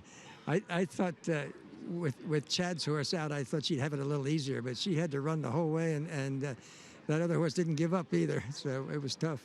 And talk about the willingness coming down the stretch, and Jose Ortiz just absolutely getting after her and not stopping till she won. That's why he's the leading rider. He won the race. And Barkley, talking about her, she's a filly who's gone against some of the best mares in the country. Moving forward, where do you think we'll see her? Back in graded stakes company? Well, I'd like to get her back in graded stakes, and I know Mr. Fipke would too, so we'll try for that. But this race looked like a good spot for her, and I was hoping she could win it and maybe pick her head up, and then we could start moving her up again, you know, so we'll see. A nice little confidence booster for now. I hope so. All right, well, congratulations here. Mr. Fipke is going to have a big weekend as well next weekend, as Forever Unbridled we might see next week there, Greg. Yeah, that'll be in the personal ensign in a showdown against Songbird, which would be sensational. Verve's Tail returning $3.70 for the win in the Summer Colony. Congratulations to Charles Fipke, Barkley Tagg, and Jose Ortiz. Again, Jose with 2 wins on the afternoon. We still have the nightcap to come, but time now for a special Solar Eclipse Awards edition of Fact or Fiction. Of course, the total solar eclipse coming up on Monday, so we thought we'd take this opportunity to ask our gentlemen downstairs if the solar eclipse caused the Eclipse Awards, basically horse racing's MVP awards at the end of the year. If that vote were to happen today, right now, based on what everyone has done so far, what would happen? We start with Andy. Fact or Fiction, Solar Eclipse Awards, Jose Ortiz will be named Outstanding Jockey. Fact, though Mike Smith is very much in the conversation as well. Fact, and I'm not going to stutter when I say it. Jose Ortiz has over $2 million more in earnings than the other rider. He won the Belmont. Taprit. He's got Oscar Performance that just won the Secretariat. I mean, he is a rider that not only wins the big races, he shows up for every race, and he's done his homework. He is wise beyond his years. No argument from me on any of that. Let's add the Alabama and the Manhattan to his resume as well for this year. He's been winning all the big races. 189 wins, over $18 million in earnings this year. All right, Tom, next question here is for you. Fact or fiction, Songbird would be named champion older female if the season ended today? Fact, without question. She's 2 for 2 this year. She won the Ogden Phipps, Grade 1. She won the Delaware Handicap, Grade 1. 2 Grade 1s under her belt. The only defeat she's ever had, I know it's not this year, was the Breeders' Cup, and it was a nose in that race. What about Stellar Wind, who I believe has 3 wins this year? I know she won the Apple Blossom, and I think she has at least 2 Grade 1s and maybe a third. I'm a little shaky on that, I have to admit. So for that reason, I'm not arguing against Songbird. I'm just saying, isn't Stellar Wind at the very least in the conversation? Not in my world, fiction, only Andy, in your world.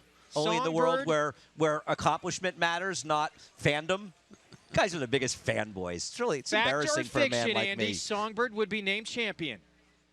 Fiction. You just can't say anything nice about Songbird, can you? She beat a horse last time that just lost at Thistledown. Stellar Wind, undefeated in 2017. She is the champ right now. I didn't know you had to win by a certain amount of lengths to have them count for something. She beat a horse that came back to Andy, lose at Thistledown. Question. Fact or fiction, Abel Tasman would be named champion 3-year-old filly? Fact. Tom? Fact. She's won 3 Grade 1s this year, including the Kentucky Oaks. Name another 3-year-old filly that's done that. Yeah, I want to go back to what Tom asked Andy earlier, though. So why does Andy say fact when he believes Abel Tasman should have come down to the Coaching Club American Oaks? Because she didn't. Because you can't say, listen, I believe a lot of things. You know, I think that a horse that was second should have won the race. But at the end of the day, she wasn't placed up. No voter is going to say, oh, well, you know, Elate should have been placed first, so therefore I'm going to make her the winner of that race. The fact is, at the end of the day, she has those wins. And she's also got the Kentucky Oaks and the Acorn. And as much as I like Elate, right now, Abel Tasman is the leader of this division. Why do you keep referring to what is the art of race riding and saying the horse should have come down? Mike Smith, that was pure art, what you saw there, and something you learned through the years. I just hope that Tom's owners aren't watching this, but probably by now they don't even have a TV. Incredible performance from Mike Smith. He right on that line, and he was absolutely perfect. There was no change in the race. He was fined by the stewards. I just want to bring it up. He was fined by the stewards for that ride. So I don't think he was absolutely perfect, but Greg. They let him let the fined result by stand, the stewards. Andy But Serling. according to Greg Wolf, let it go, absolutely Andy. perfect. Let it go, Andy. Next question goes to Tom. Always Dreaming Kentucky Derby winner, season ended today, would be named champion 3-year-old male. Oh gosh, which Always Dreaming? The one that won the Florida Derby and the Kentucky Derby, or the one we saw in the Preakness and the Jim Dandy? I'm going to say fact by default, but once the Travers runs, I want to have that question again because it's going to be a much different conversation. I agree. I agree with Tom. It's fact, and I have all the same reservations as Tom. The Always Dreaming we've seen, especially the Jim Dandy, has absolutely no chance. But somebody else has to step up. And listen, if Cloud Computing or Taproot win the Travers, then we have a definitive leader of the division. Unfortunately, we don't get the benefit of that on our Solar Eclipse Awards because the season ends today. So one final question. I'll start with Andy on this. If the season ended today, Arrogate would be named champion older male. That's a very, very good question. I'm going to say fact, but when Tom argues with me again and takes Gunrunner, my position is a little bit weaker. But at the end of the day, and if you bring up Frosted again last year, I don't want him to get ugly. Your wife is on the set. I don't want them to get that ugly and embarrass you in front of your family. He still has that big win, but I got to tell you, he's hanging by a thread, and I can't defend it that hard against Tom Amoss. Can we get a calendar up here? Andy thinks it's still the end of March, and Arrogate just won the Dubai World Cup. Since then, Gunrunner has won 2 Grade 1s decisively, and Arrogate has lost twice, once, albeit quite embarrassingly. Listen, but he's still got the Pegasus win, which is really the Don handicap, let's be honest. He's got the Don win, now renamed the Pegasus and fictitiously called a big purse race, and then he's got the win in Dubai where he was unbelievably impressive. Tom, I don't have a huge argument against you. Andy, yes, you do. You think a 1-9 walkover in the Stephen Foster deserves Horse of the Year honors? That's what Tom Amoss thinks. By the way, I don't want to embarrass him in front of his family. It's you're rough both enough wrong. for them. You know, he's on the Duck this year at Saratoga. Things aren't looking good for him. You are both wrong on this one. Collected would be named champion older male. He's 4 for 4 this year in 2017, and he owns a win over Arrogate. Boy, you've been hiding that one in your back pocket, haven't you? Greg Wolf with the final, with the coup de grace at the end of the show. I don't know he who wins wins the debate. I'm speechless for the first time against Greg Wolf. I think I may have won this edition as the host of Fact or Fiction. Those were the first ever Solar Eclipse Awards. A version of Fact or Fiction. Of course, if you can catch that tomorrow, I don't have the special glasses, so I am going to miss it, but it happens around, I believe, 2:30 Eastern time when we're getting ready to go on the air. I got my Amazon Prime account, so I got my glasses. By the way, that was more like a little bit where the points don't count. You know, whose line is it anyway? $200 sign-up bonus. Want to remind everybody to get signed up and started with Naira Bets. If you bet 200, you get 200 in your accounts. Go to NairaBets.com. You can get signed up all across the country to get involved. We're going to take a break in the action. We'll be back with more of the nightcap coming up. Hell of a choice. Maybe a hell of a choice in the get-out race coming up for Steve Asmussen. We'll return. Stay with us. More Saratoga Live next. And they're off. Naira Bets Pick 5 is now available exclusively online at NairaBets.com. Bet the Naira Bets Pick 5 every race day with a 15% takeout on the last 5 races on the card from the country's best racing at Belmont and Saratoga. Find it nationwide on NairaBets.com right in the Bet Type drop-down menu or at any Naira track or New York OTB location. Naira Bets Pick 5, racing's best bet.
Back on Saratoga Live, we have the nightcap still to come here. 5.5 furlongs on the turf. $40,000 claiming race for non-winners of 2 lifetime. Storm and McLean, you see, the favorite right now for Linda Rice. Jose Ortiz meets leading rider. We'll try and collect another here to close things out on this Sunday afternoon. We're going to check in, though, with Maggie Wolfendale with more on Hell of a Choice.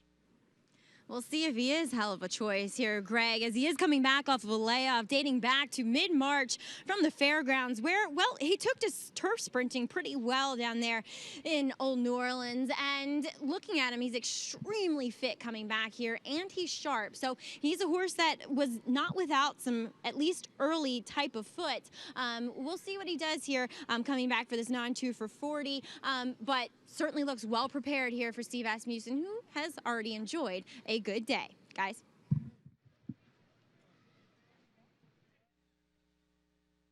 Maggie, thanks. So 7-2 on Hell of a Choice. Ricardo Santana Jr. will be aboard. Actually broke his maiden against Straight Maiden Company back in February. Tough read because the fairgrounds races, the turf races did not play well. You know, after March, believe me, they didn't. But this horse does have a chance here. Well, there's 2 horses coming out of a race in here in which the top 3 finishers all came back to win. One of them is the favorite. Another is the 9 Lucky Town, who's a double-digit odds on the board, guys. I am very, very interested in Lucky Town, and Lucky Town has actually been Unlucky Town this year.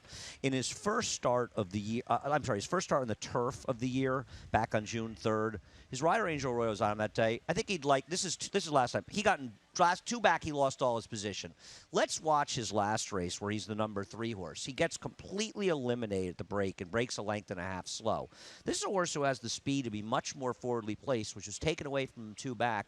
And Tom, you can talk about this. This horse weaves his way through traffic, makes a wide premature move, gets close top of the stretch. He can't finish after all that happened. Right. I mean, you're literally giving the field 5 lengths at the start of the race and wide all the way around the turn, so losing ground as well, constantly playing catch up. It's very difficult to finish when you do that, and he doesn't finish, but he did do a lot more than many others in the race. And this is a horse who has had significant trouble in a number of races during his career. Now, you can say maybe he creates it, but I thought 2 back, his rider kind of was a lax ride, and he lost position consistently, and there are no killers in this race. I think he's a very interesting horse, and sometimes these horses, Tom, that just get unlucky race after race. You watch him right now. He's making this move. He's 4 wide. He's getting up towards contention. As you say, he lost 5 lengths. He lost every bit of position in a big field. That's the worst thing that can happen to a horse. No doubt. Now, he does come from the outside again today, so he may have to make that same wide move, and he's a horse that's going to have to contend with very little pace in this race. Well, I think he has enough pace that he can get himself in better position,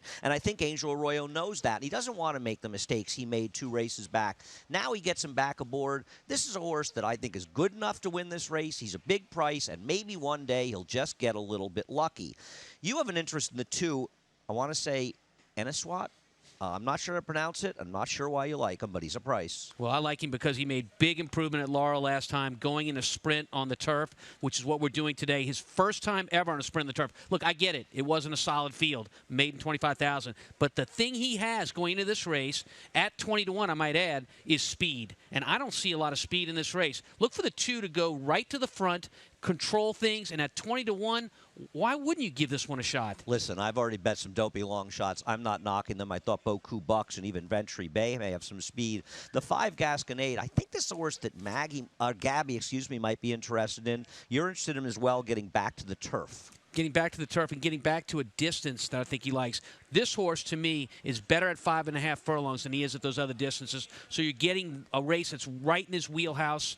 To me, the 5 is the one that can at least tactically stay close and maybe get home. Listen, he's another horse, big price. He's also a new face in this crew, and I don't think the favorite, Storm McLean, has to win this race. His last race was not good, claimed by Linda Rice or not. I'm with Andy, but it's tough to deny these connections here. Linda Rice, Jose Ortiz, they're tough to deny, and this horse was coming out of that same race as Lucky Town. I love that Lucky Town race. Storm and McLean was in there, too. Without those kind of excuses, was only beat 2 lengths. He was good, but I'm with Andy a tiny bit where listen, this horse was a gelding and won a race when he was already a gelding, and then says previously raced as a gelding. So they pulled one over there, and then he's run okay his last 2 starts. And Brad Cox is a sharp conditioner, so how much can Linda move up off his training? You got to love that Linda puts her name in the ownership, though. That's a good sign. Absolutely. So for right now, 2-1 favoritism on Stormin McLean, and going to shorten up from 7 furlongs last time out to 5.5 furlongs. But you got a few other runners all across the board in here that make some sense. You know, I even thought with the 2, Enesoit. Yes. This horse woke up big time last out. I know it was at Laurel, but it was 5.5 furlongs on a turf and essentially a gate-to-wire win. You win at 4.5 furlongs, going 5.5 on the turf. That's a big win. It is a big win. The 3 Hell of a Choice comes off a nice effort. There's a couple in here you can go to, but like they're inconsistent at this level. So you got to try to pick which one's going to be the consistent one today. Post parade coming up here for the finale. So we approach the 9-minute mark to post, and we're going to see Buku Bucks first here in a moment when they come out onto the track in here. You know, we talked about Enesoit. That too has a little bit of pace. Buku Bucks on the inside even has some ability to get to the front. A future jockey or love it. Maybe a future Andy Serling star handicapper right there. If you're ever here at Saratoga, it's so great. You can sit out there and watch the jockeys come. I've seen a ton of jockeys give away their goggles to kids. It's great stuff. Here we go. Here's Buku Bucks. Rajiv Mirage, George Weaver team up for Team Penny Racing. Yeah, Buku Bucks. If you have this one in your pick 5, if she was able or he was able to get home, $10,500 in your bank account. Enesoit is the 2. Woke up big time last start for trainer Tom Morley. Owns a piece of one as this one as well. Luis Reyes rides. I don't see it, but my friend Tom Amos likes him. That's good enough for me. Hell of a Choice is the 3. Maggie talked about this one in the paddock for Steve Asmussen, Ricardo Santana Jr. aboard. Asmussen looking for another one on the day. Some good fairgrounds form. Wondering if it can transfer here to Saratoga. Linda Rice owns and trains Stormin McLean. It's Jose Ortiz riding. Very disappointing last time out after running well 2 back. As good as Linda Rice is, claiming from Brad Cox, not easy. 16 start, Gasconade got the maiden breaker. It came on synthetic at Presque Isle. Luis Saez aboard for Jeremiah Engelhardt. Took the blinkers off, was 3-5, got the job done. But this colt has races to go way back at Woodbine on the turf. That can compete here. Kendrick Carmouche will ride Outrageous Bet for Windhorse Thoroughbreds, trained by Gary Contessa. Has improved the last 2 starts, but must cut back in distance successfully.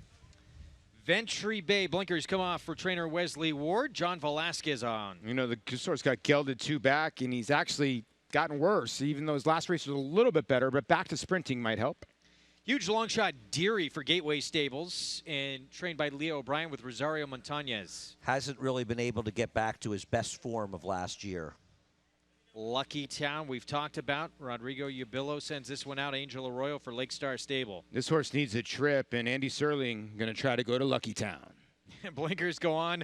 Cuckoo's Saloon and Junior Alvarado rides. After betting Lucky Town, I'll probably be going to Cuckoo's Saloon. That is your field here for race 10. We talked about Enesoit. Big wake-up win last start. Went gate to wire to win by 4.5 lengths at Laurel. What's next? Let's go to Gabby Gaudet.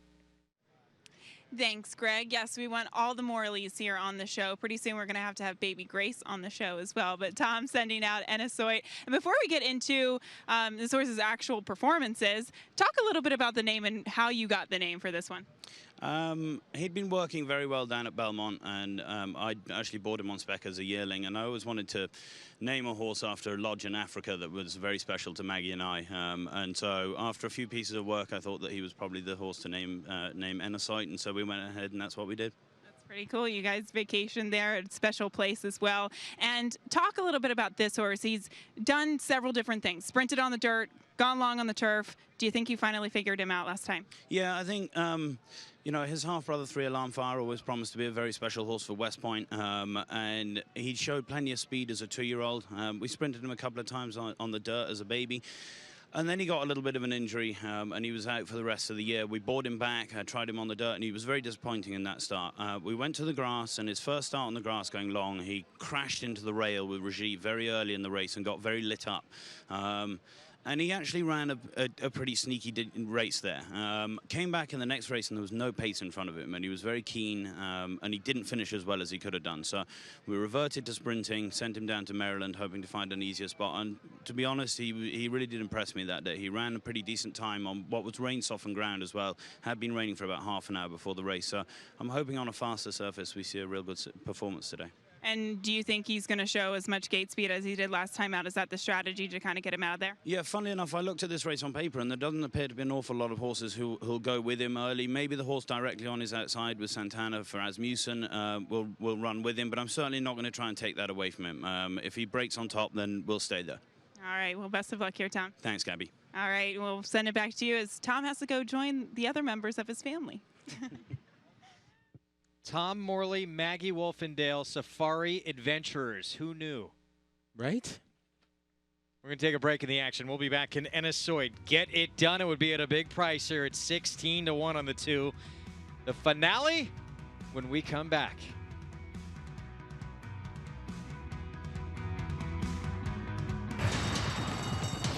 Change the way you watch racing forever with the new Naira Now app. Live racing in English or Spanish. From a variety of camera angles, race replays, talking horses, race analysis, and a multitude of on-demand content, all in high definition. Naira Now is available on many platforms, including iOS, Android, Roku, Apple TV, Amazon Fire, and more coming soon. Download Naira Now today, free in the App Store, and start watching the best racing like never before.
Back on Saratoga Live, race 10 to close things out on this Sunday afternoon is coming up, and a very intriguing race here to finish off this card. It is Stormin McLean, the 4, who was the favorite. Yeah. Common Horse coming out of that race, who had the trouble that we showed you, broke dead last, the 9 Lucky Town. Very intriguing at 9-1.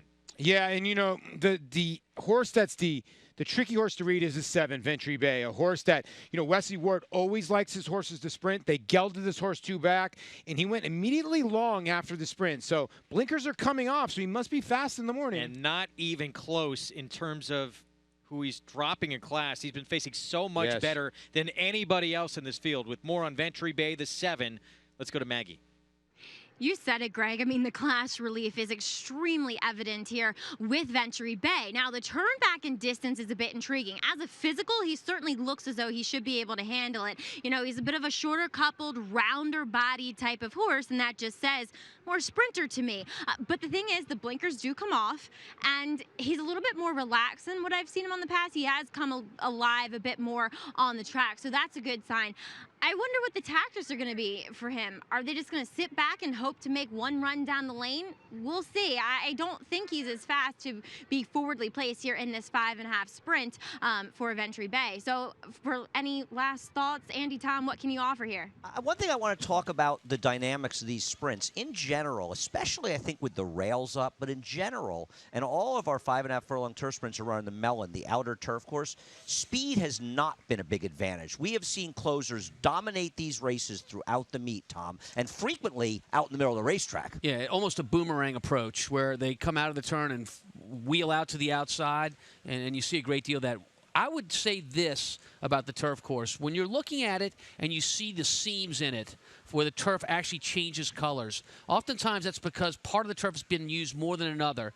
A lot of the clever rides I've seen from Castellano on the turf course are riding that seam because it hasn't been used as much as the rest of the turf course. And there you're looking at it right there. You can see the different color in the grass. So about 4 or 5 pass off the rail. That's a seam he likes to ride. He's been successful doing that. And you can see that it's a little bit deeper and maybe even a little bit more dug up down towards the rail.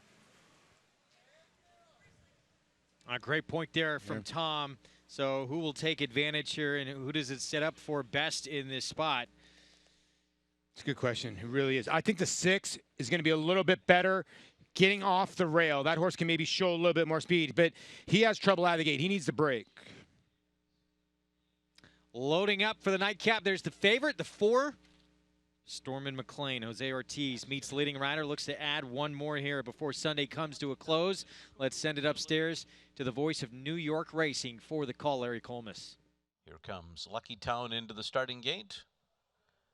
And the last one will be Cuckoo Saloon and Junior Alvarado coming up to complete the line here for race 10.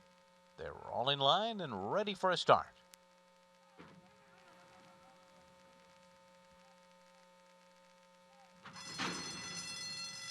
They're off. Ventry Bay started quickly, as did Gasconade. Hell of a Choice is away running in third on the inside. Anasoit is fourth along the rail and moving up.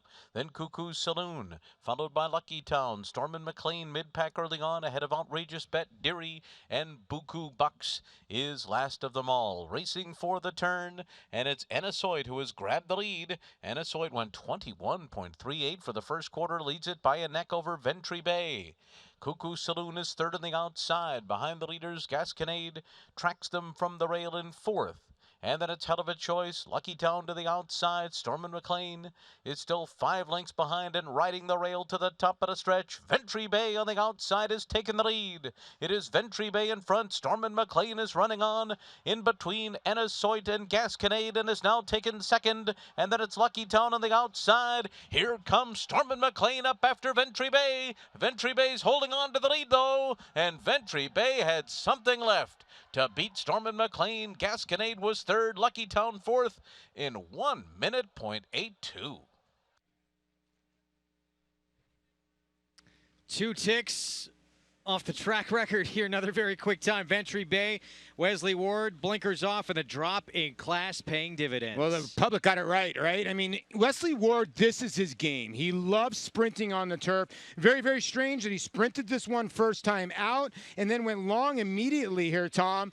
But this horse won impressive, like usually the Wesley Wards do when they sprint on the grass. Yeah, look, going back to the one-turn distance for Ventry Bay was big, and that time, although very, very quick, I think we put it in question as to how fast this turf course is because we've seen fast times all day over the turf course. Big, big performance with the drop in class. Look, class drops are the biggest change of equipment you can have in horse racing. Condition books win races. Wesley saw this race in the condition book, took full advantage of it. Yeah, you got to get away from the times in this turf course. 21-1 for the first quarter mile. The turf courses are extremely firm. The times are virtually meaningless. This horse was just best. You know what I'm happy about? Will you like the 5 a little bit in here, Tom? I like the 9. They were both big prices. They both had good trips. Neither one of them had an excuse. Lucky Town finally got his good trip. He had a clean run. He simply wasn't good enough, and that's fine. You bet a horse and you lose. If you weren't unlucky, that's fine. I thought the 5 ran good. I think the 5 tried really hard, and I think they're going to stick that horse back on the turf. The 6, again, who I liked, just breaks slow. You cannot break slow and win turf sprints. That's why that horse won at 7 furlongs, had enough time to make up and beat a weaker field. He just can't beat these type of fields going 5.5 furlongs. Watch the start. And again, Outrageous Bet is the one that runs 5th in here, and he could be best. He's a little bit like Lucky Town. He causes his own problems, but watch. Lucky Town got a better trip today, but right out of the gate, the race is over for the 6. You just cannot win from that position. And I thought the 5 had to drop back a little bit, and it's not like the 6 stumbles or anything. He just always breaks like this. He's flat-footed and slow out of the gate. He got bumped a little bit Yeah. as well, and last early, and you can't make that up here. You're right, in this kind of race, unless you're some kind of super horse. Exactly. You just can't. So Ventry Bay, big drop in class, cuts back to sprinting, blinkers come off, whole lot of changes, and that equals a win for the Wesley Ward Barn and Magnier and Tabor, and John Velasquez doing the riding services for them. We got off the duck. I finally hit a pick 4. Well done, Paul LaDuca. We'll bring that back for you and see what it paid when we return. Ventry Bay in the finale here at Saratoga. We'll be right back with more.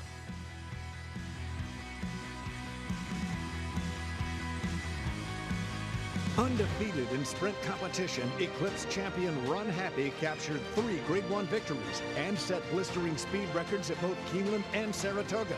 In the Breeders' Cup Sprint, he dominated the world's fastest runners, going 6 furlongs in a record-breaking 1:08 and change. The only horse nominated for 3 Eclipse awards, Run Happy was crowned champion male sprinter, all the while racing 100% drug-free. Champion, millionaire, record breaker, Run Happy, standing at Claiborne Farm. Visit the new Rivers Casino and Resort, the Capital Region's only destination for live table game action and where the hottest new slots are paying out millions.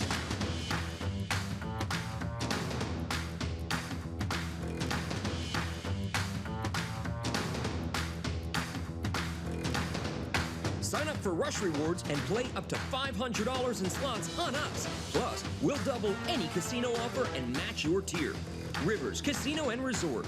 The world's #1 sire of 2-year-olds, Warfront, continues to command top prices with yearlings this year, bringing up to $1.9 million.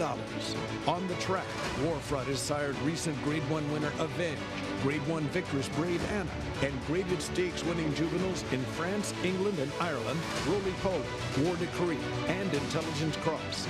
A leading sire on all fronts, from Paris, Kentucky to Paris, France, Claiborne Farms, Warfront. Make NyraBets your home for online horse racing and betting. Use NyraBets to bet on live horse racing from around the world. Bet from anywhere, anytime using your computer or mobile device. Earn valuable reward points on bets. Play in our exclusive promotions and earn cash rebates. Sign up at NyraBets.com and start earning your sign-up bonus today. NyraBets, racing's best play.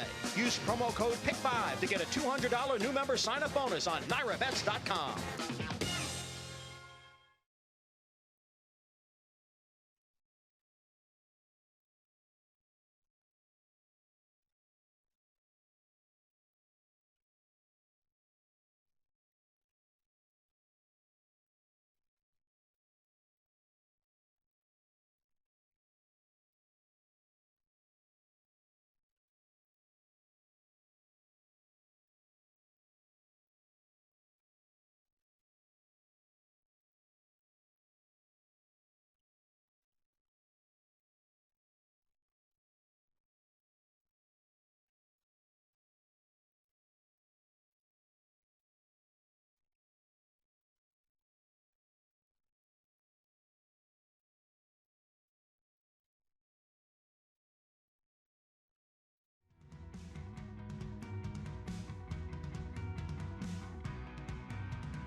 Back on Saratoga Live, it is Ventry Bay into the winner's circle here in the nightcap.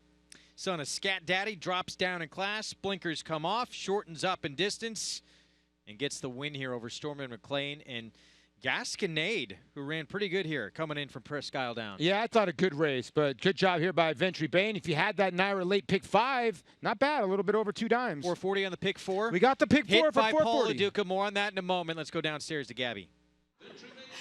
Thanks, Greg. Standing by with Johnny V. And Johnny, talking about this horse specifically, and really every horse you get on for Wesley Ward, do you know that when those gates open, they're going to show a lot of speed? I'll tell you what, I mean, they're ready to come out of there. Even if they misbehave out of there, somehow, I don't know how they jump out of there, and the second jump, they come out of there, they're running.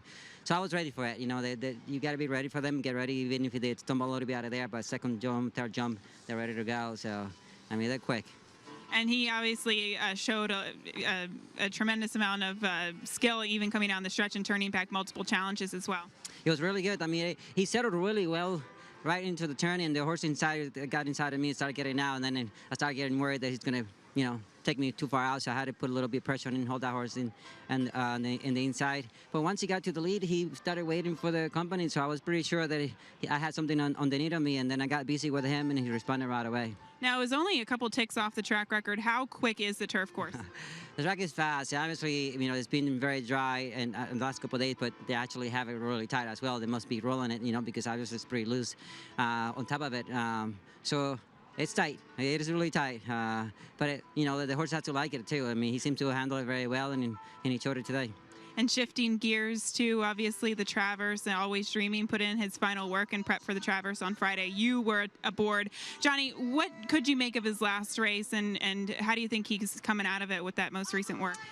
Well, at least we know that we have a race underneath of him. You know, I think he ran a decent race coming from the layoff. I think, you know, the track that was playing was really heavy, you know, for him to come off the long layoff, and the way the track was playing, it didn't favor on our way. And anyway, I think he worked really well after the race, and hopefully he can come back the same way he did in the Florida Derby and Kentucky Derby. You know, I think at the Kentucky Derby, he was at his best. We hope that we can get it back to that moment the way he was in the Derby. I think right now he's leading like the way he was at the Florida Derby, so hopefully we move in the right direction with him. Hopefully you're working back up that ladder. Thanks for joining me here, and congratulations, Johnny. Thank you very much. All right, Greg. Hall of Famer and just such a total class act as well. John Velasquez here in the winner's circle in the nightcap. Yeah, he's not letting those Ortiz brothers go away quietly. He's got 29 wins now, and he's battling for second. It's going to be tough to catch Jose, but Johnny V still showing I'm the old pro. I mean, he's still the king here. Yeah, all-time leading rider at Saratoga. This is his playground. Yeah, it's true. Take a look at the Naira Bets late pick 5 and how it played out. 50-cent play, $2,021 with an odds-on favorite winning. Perfect miss winning at a short price to start it off. Not bad. No, not bad at all. Perfect Miss was a horse to play today, and it's a good payoff. It really is. Ventry Bay got bet down, but Verve's Tail, you had to sweat a little bit, but you got to go to NairaBets.com and get a Naira account so you can get to that bonus, my friend. The only way to play it, again, if you reside outside the state of New York, is with a Naira Bets account. You can get signed up all across the country. Hope you enjoyed our Sunday coverage here.